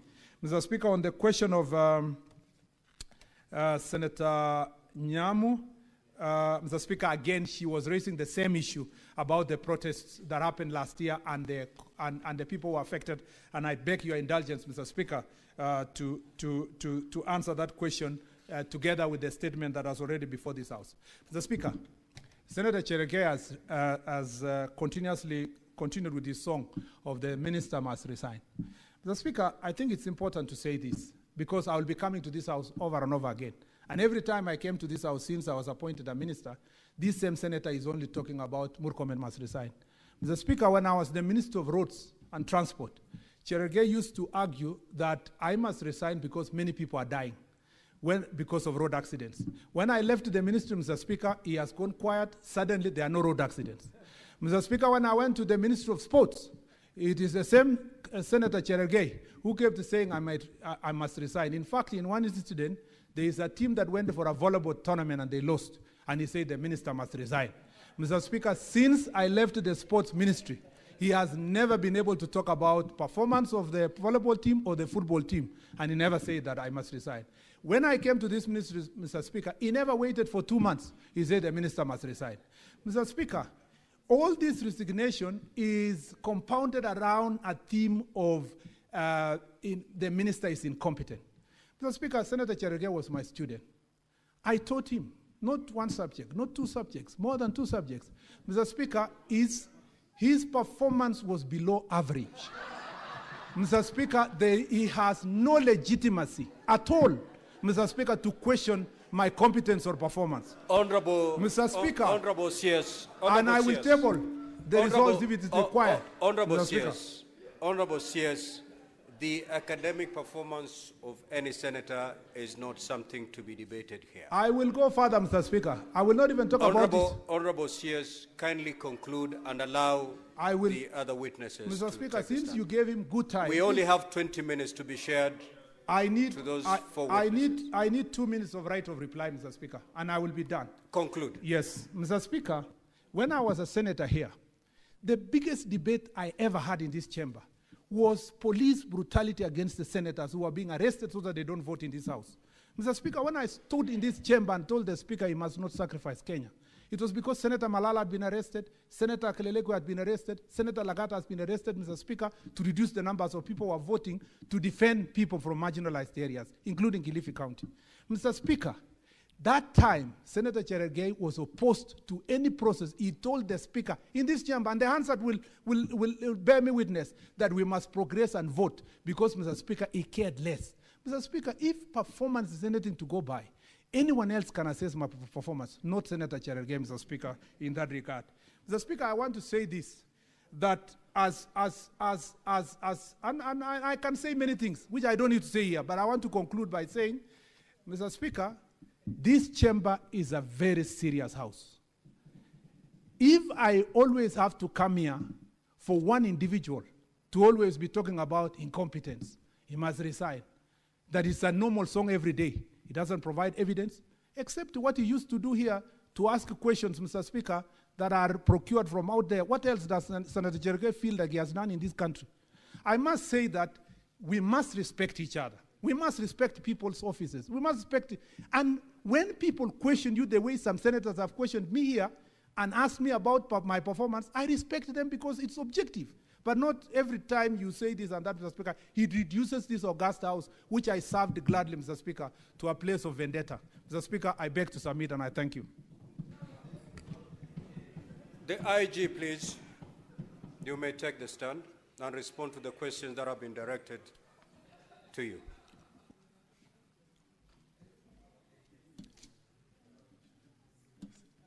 Thank you very much, Honorable Speaker. Let me once again start by saying that myself and the National Police Service deeply regret the unfortunate events that resulted in the death of Mr. Albert Ojwang while in the police custody. The service extends its sincere condolences to the family and loved ones of the deceased during this very difficult time. In line with our commitments to accountability and transparency, again, I would urge IPOA to move with speed so that it can be able to tell us who are these who committed this heinous crime at the Central Police Station, so that at the end of the day, they can be able to face the raw square and answer to their crimes. Having said that, Honorable Speaker,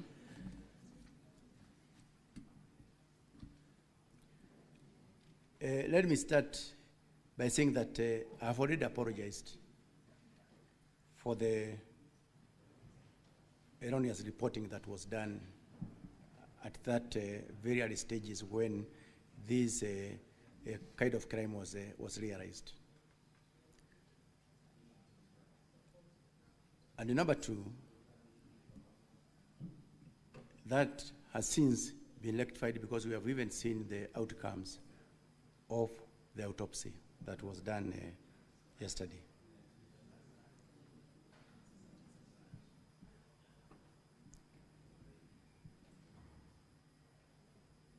In terms of compensation, my CS has actually discussed on what the way forward in terms of getting in touch with the family and assisting where we can be able, we support that cause completely. The status of the deceased when he was brought in to Central Police Station was normal.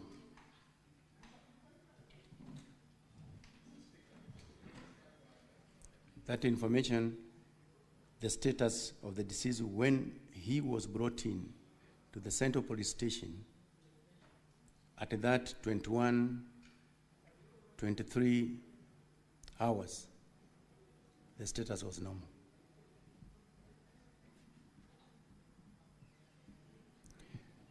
The number of hours that was spent while driving from Homa Bay,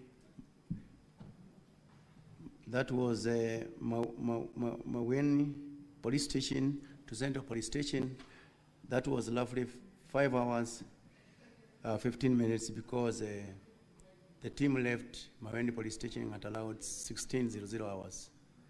It arrived in Nairobi at allowed 21:17 hours, roughly 5 hours and some minutes from Homa Bay to Nairobi.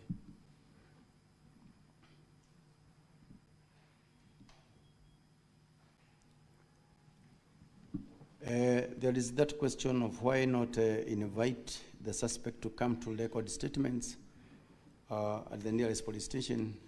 The DCI is going to deal with that one, Honorable Speaker.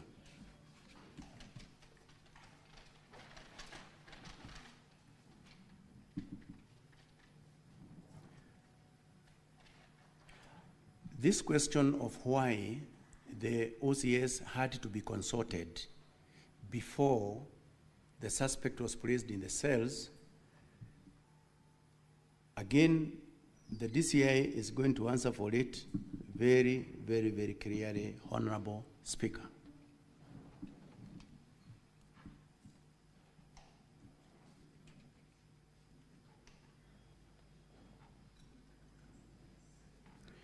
There was also the question why the late Albert Ojwang had an opportunity to, was given an opportunity to call the spouse.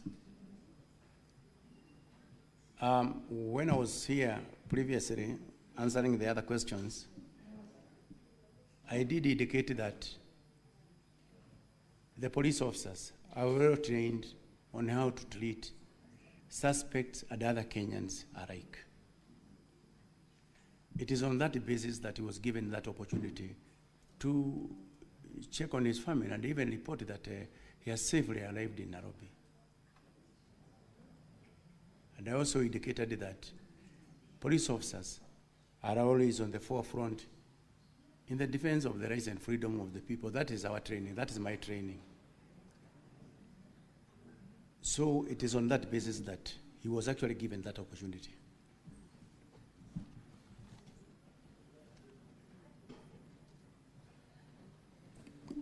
Two minutes to go.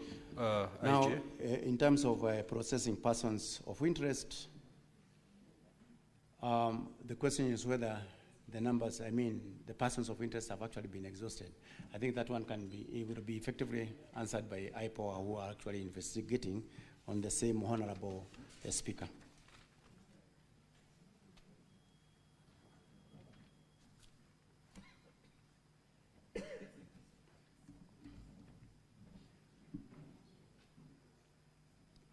There was also the question as to whether DIG Rangat could be paraded before the House to hear his side of story. I think, again, Honorable Speaker, that's a decision that, again, this House can consider.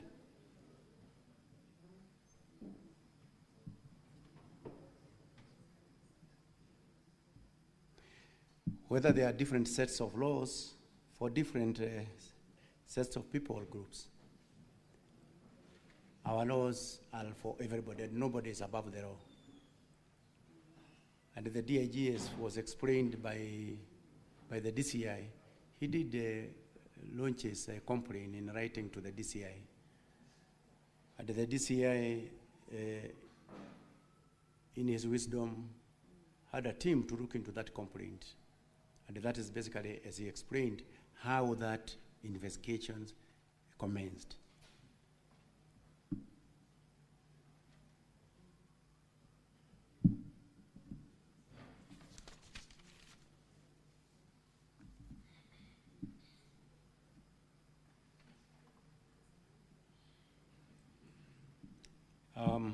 There was also the question of who is the DCI officer who booked Albert in the cells.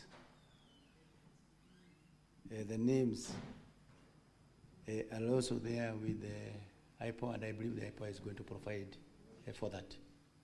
So, IG, you are referring quite a number of things to DCI and IPO. Yes. Kindly allow DCI to take the stand.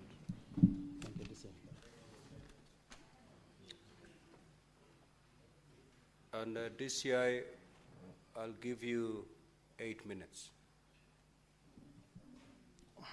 Thank you, Honorable Speaker. Honorable Speaker, one was, what is my message to the family? The message simply is that we will play any legal role to have justice for the family and confidence by the public towards the police, and we shall go out of our way to make sure that we accord all the support and cooperation to the investigations currently underway, currently being undertaken by IPOA. Senator Odinga, whether there are different laws, I would like to confirm, Honorable Speaker, that we don't have different set of laws.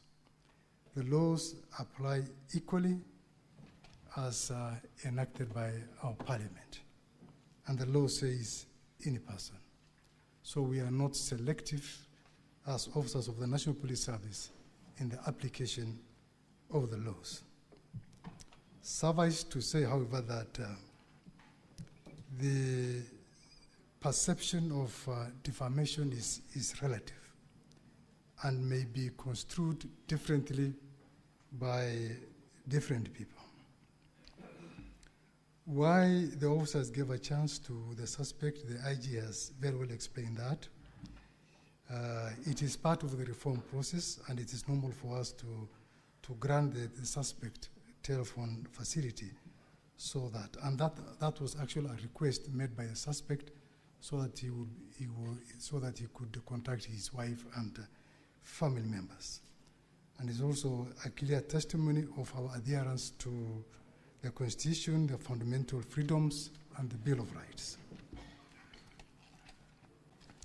Senator Manzo alluded to the possibility of the deceased having been injured by the DCI officers who effected the arrest. Honorable Speaker, honorable members, I may not wish to dwell on this matter. In my earlier presentation, I was able to give a chronology and the graphic details of the movement of the suspect all the way from Homa Bay up to Central Police Station. And I'm sure these are issues the Independent Police Oversight Authority will investigate to its logical conclusion. Like I said, if any DCI officer is found to be involved in the killing, then, Honorable Speaker, let the law take its course. We are not covering up for anybody. In terms of the DCI officer who booked Albert Ojwang, the booking was not done by a DCI officer, Honorable Speaker. Like I had said in my previous submission, the booking was done digitally by a report office personnel.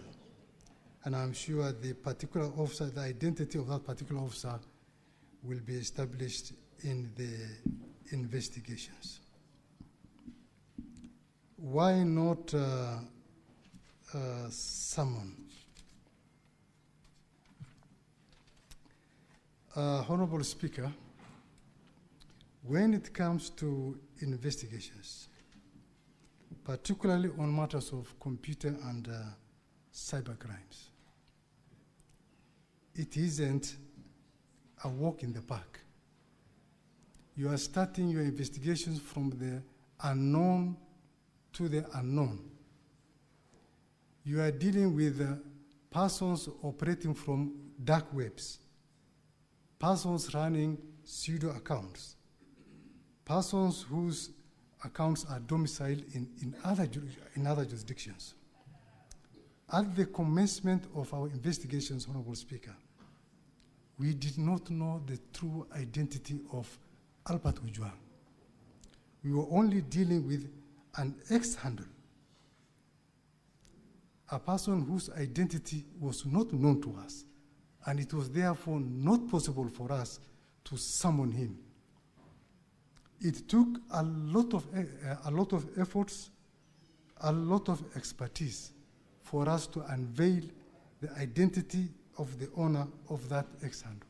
And that's why it was not possible for us to summon the late Albert Ojwang up to the point where the officers went and arrested him. Sometimes again,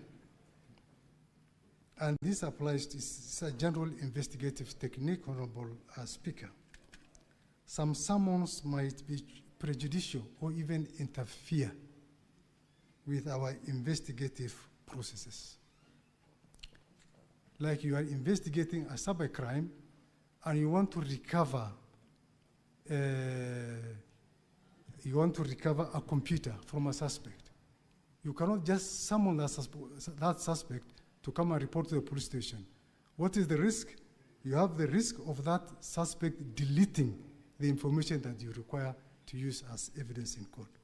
So that's why sometimes we may not opt to summon suspects, but to go for them. Somebody has material exhibits, documents that you believe are crucial to your investigations. You cannot just summon him. Summon him will give him ample time to destroy and interfere with those exhibits, Honorable Speaker. In terms of who issued the orders to have Albert Ojwang ferried from Homa Bay to Nairobi, Honorable Speaker, we don't micromanage our investigation processes. We give the officers their leeway to make decisions. We have professional officers who are well guided by the service standing orders, officers who are well guided by our guide to the criminal investigations. For example, Honorable Speaker, if a cow is stolen in Lodwar and the suspect is arrested in Homa Bay, the court that has competent jurisdiction is that court which is domiciled in Lodwar. So it will be futile for an investigating officer to come and ask his commander whether he will take the suspect to Lodwar or he will be prosecuted in Homa Bay for that matter. So those are very simple operational and tactical matters that we leave the officers for the officers to make determinations as guided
the notice of this particular sitting yesterday when he was already out of the country.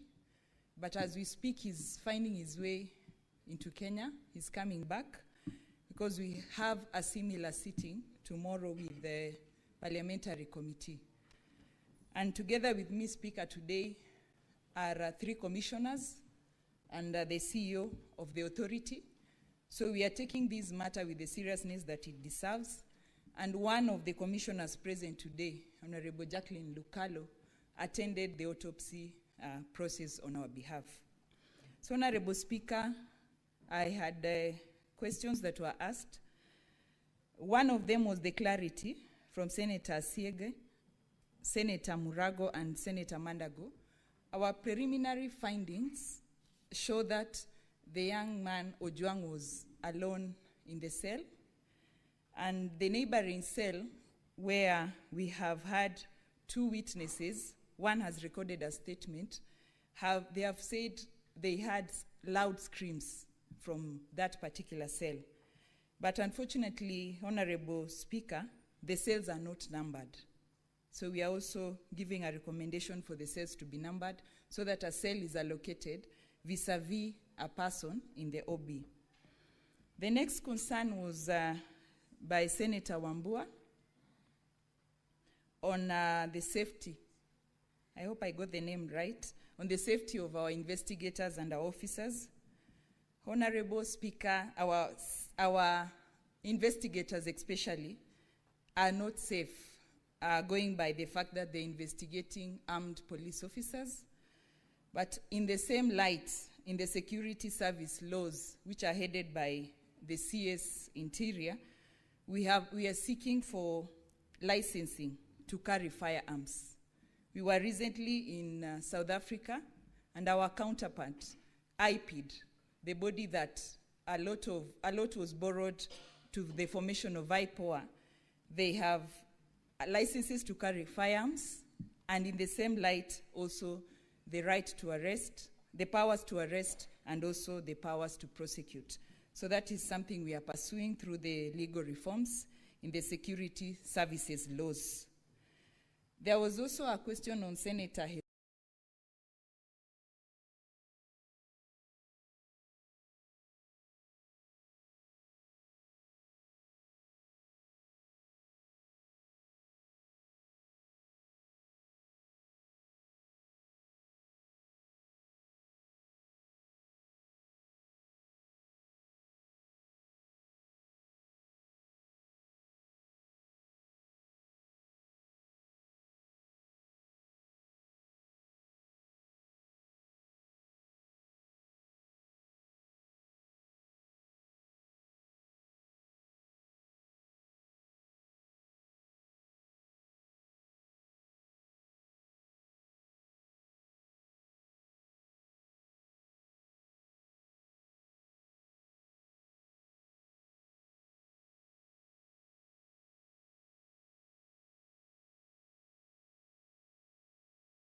So after today, I believe we'll be able to have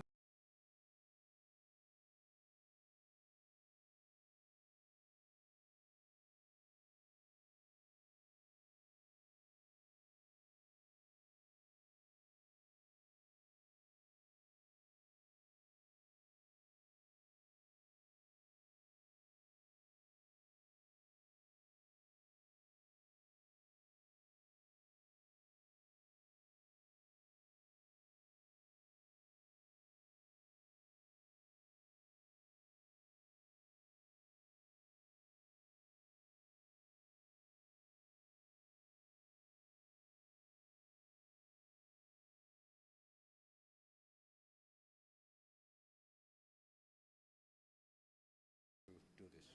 Senator Eddy, you may proceed. Senator Eddy, if you don't have any clarification, you may yield to your colleagues. Because of time, Mr. Speaker, I have three very quick clarifications in under 2 minutes. Does the minister, or rather the CS, and the IG appreciate what senators have talked about on the issue of DIG, given that this is somebody who has died in the cells, and the possibility of cannibalization of the process by one senior member of the authority ends the call for him to resign? That's question number one. Question number two, on the on the IG, who are your key suspects? That's a simple question. Even if they're not guilty, we have seen instances, for instance, I've cited the case for Honorable Ongondo Were. I know he did not die in a police cell, but Mr. Speaker, any form of suspects are arrested and asked to make statements. We are living here not knowing who the IG considers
question of who are my key suspects. That question refers back to what I did. I did suspend some officers because I did not want them to interfere with the investigation, because they are the first key suspects in that one. But those who committed the offenses, we will get to know from IPOA when they are through with the investigations. Mine was to ensure that we preserve the scene, we ensure that nobody interferes, so that we can go to the bottom of that matter. And that's the reason why I'm happy that today they have also recorded their statements with the IPOA, and I hope that that process moves quickly. We want to get to know who are these who did and carried out this heinous act.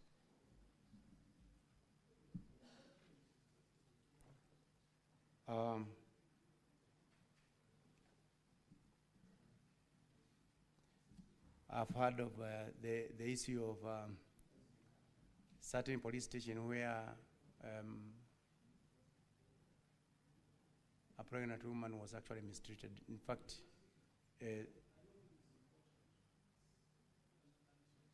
IG, conclude. We barely have a minute to conclude this session. I'm happy that the Honorable Senator has already written to IPOA to investigate the same, but even myself, I'm going to institute the same through the Internal Affairs Unit, so that I can be able to go to the bottom of that. And if that is the case, I'm going to crack the whip so that those involved, they get the ultimate punishment. Thank you very much. IG, Honorable Speaker, that is what I would wish to submit. Thank you. Thank you. You may have your seat. Now, DCI and IPOA, you will proceed from where we've left it before the committee tomorrow. We do not have time to hear you. Now, honorable senators, we have come to the end of this session. I'd wish to thank the CS and his team for the responses given. Now, the closure of this session is not the end of pursuing this matter by the Senate. If you're aware, the Senate Standing Committee on National Security is already seized of this matter, and it is scheduled for a sitting tomorrow. I therefore direct the Secretariat to make available the record of this meeting to our Standing Committee on National Security, Defense, and Foreign Relations, so that they can use this to further their probe and make the appropriate recommendation for tabling in the Senate. I also direct that the committee proceed in this matter with a lot of urgency and to table their report. Now, we are going on recess tomorrow. However, we are going to call for a special sitting before the end of the recess to discuss other businesses. This will be among the businesses to receive the report from the Committee of National Security. To IPOA, you've indicated to us that you need 10 days. This is a matter that is more complicated than that of the Honorable Ongonowere. It's a matter that happened in the hands of police officers, in the precincts of police station. It should be the easiest thing to conclude in the shortest time possible. If I were you, I will conclude it way before the expiry of the 10 days. The country is watching. Thank you so much, honorable senators. We now resume the normal.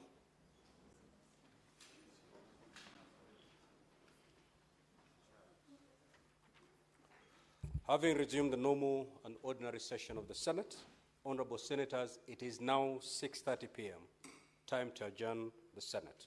The Senate therefore stands adjourned until tomorrow, Thursday, the 12th of June, 2025 at 2:30 p.m. I thank you.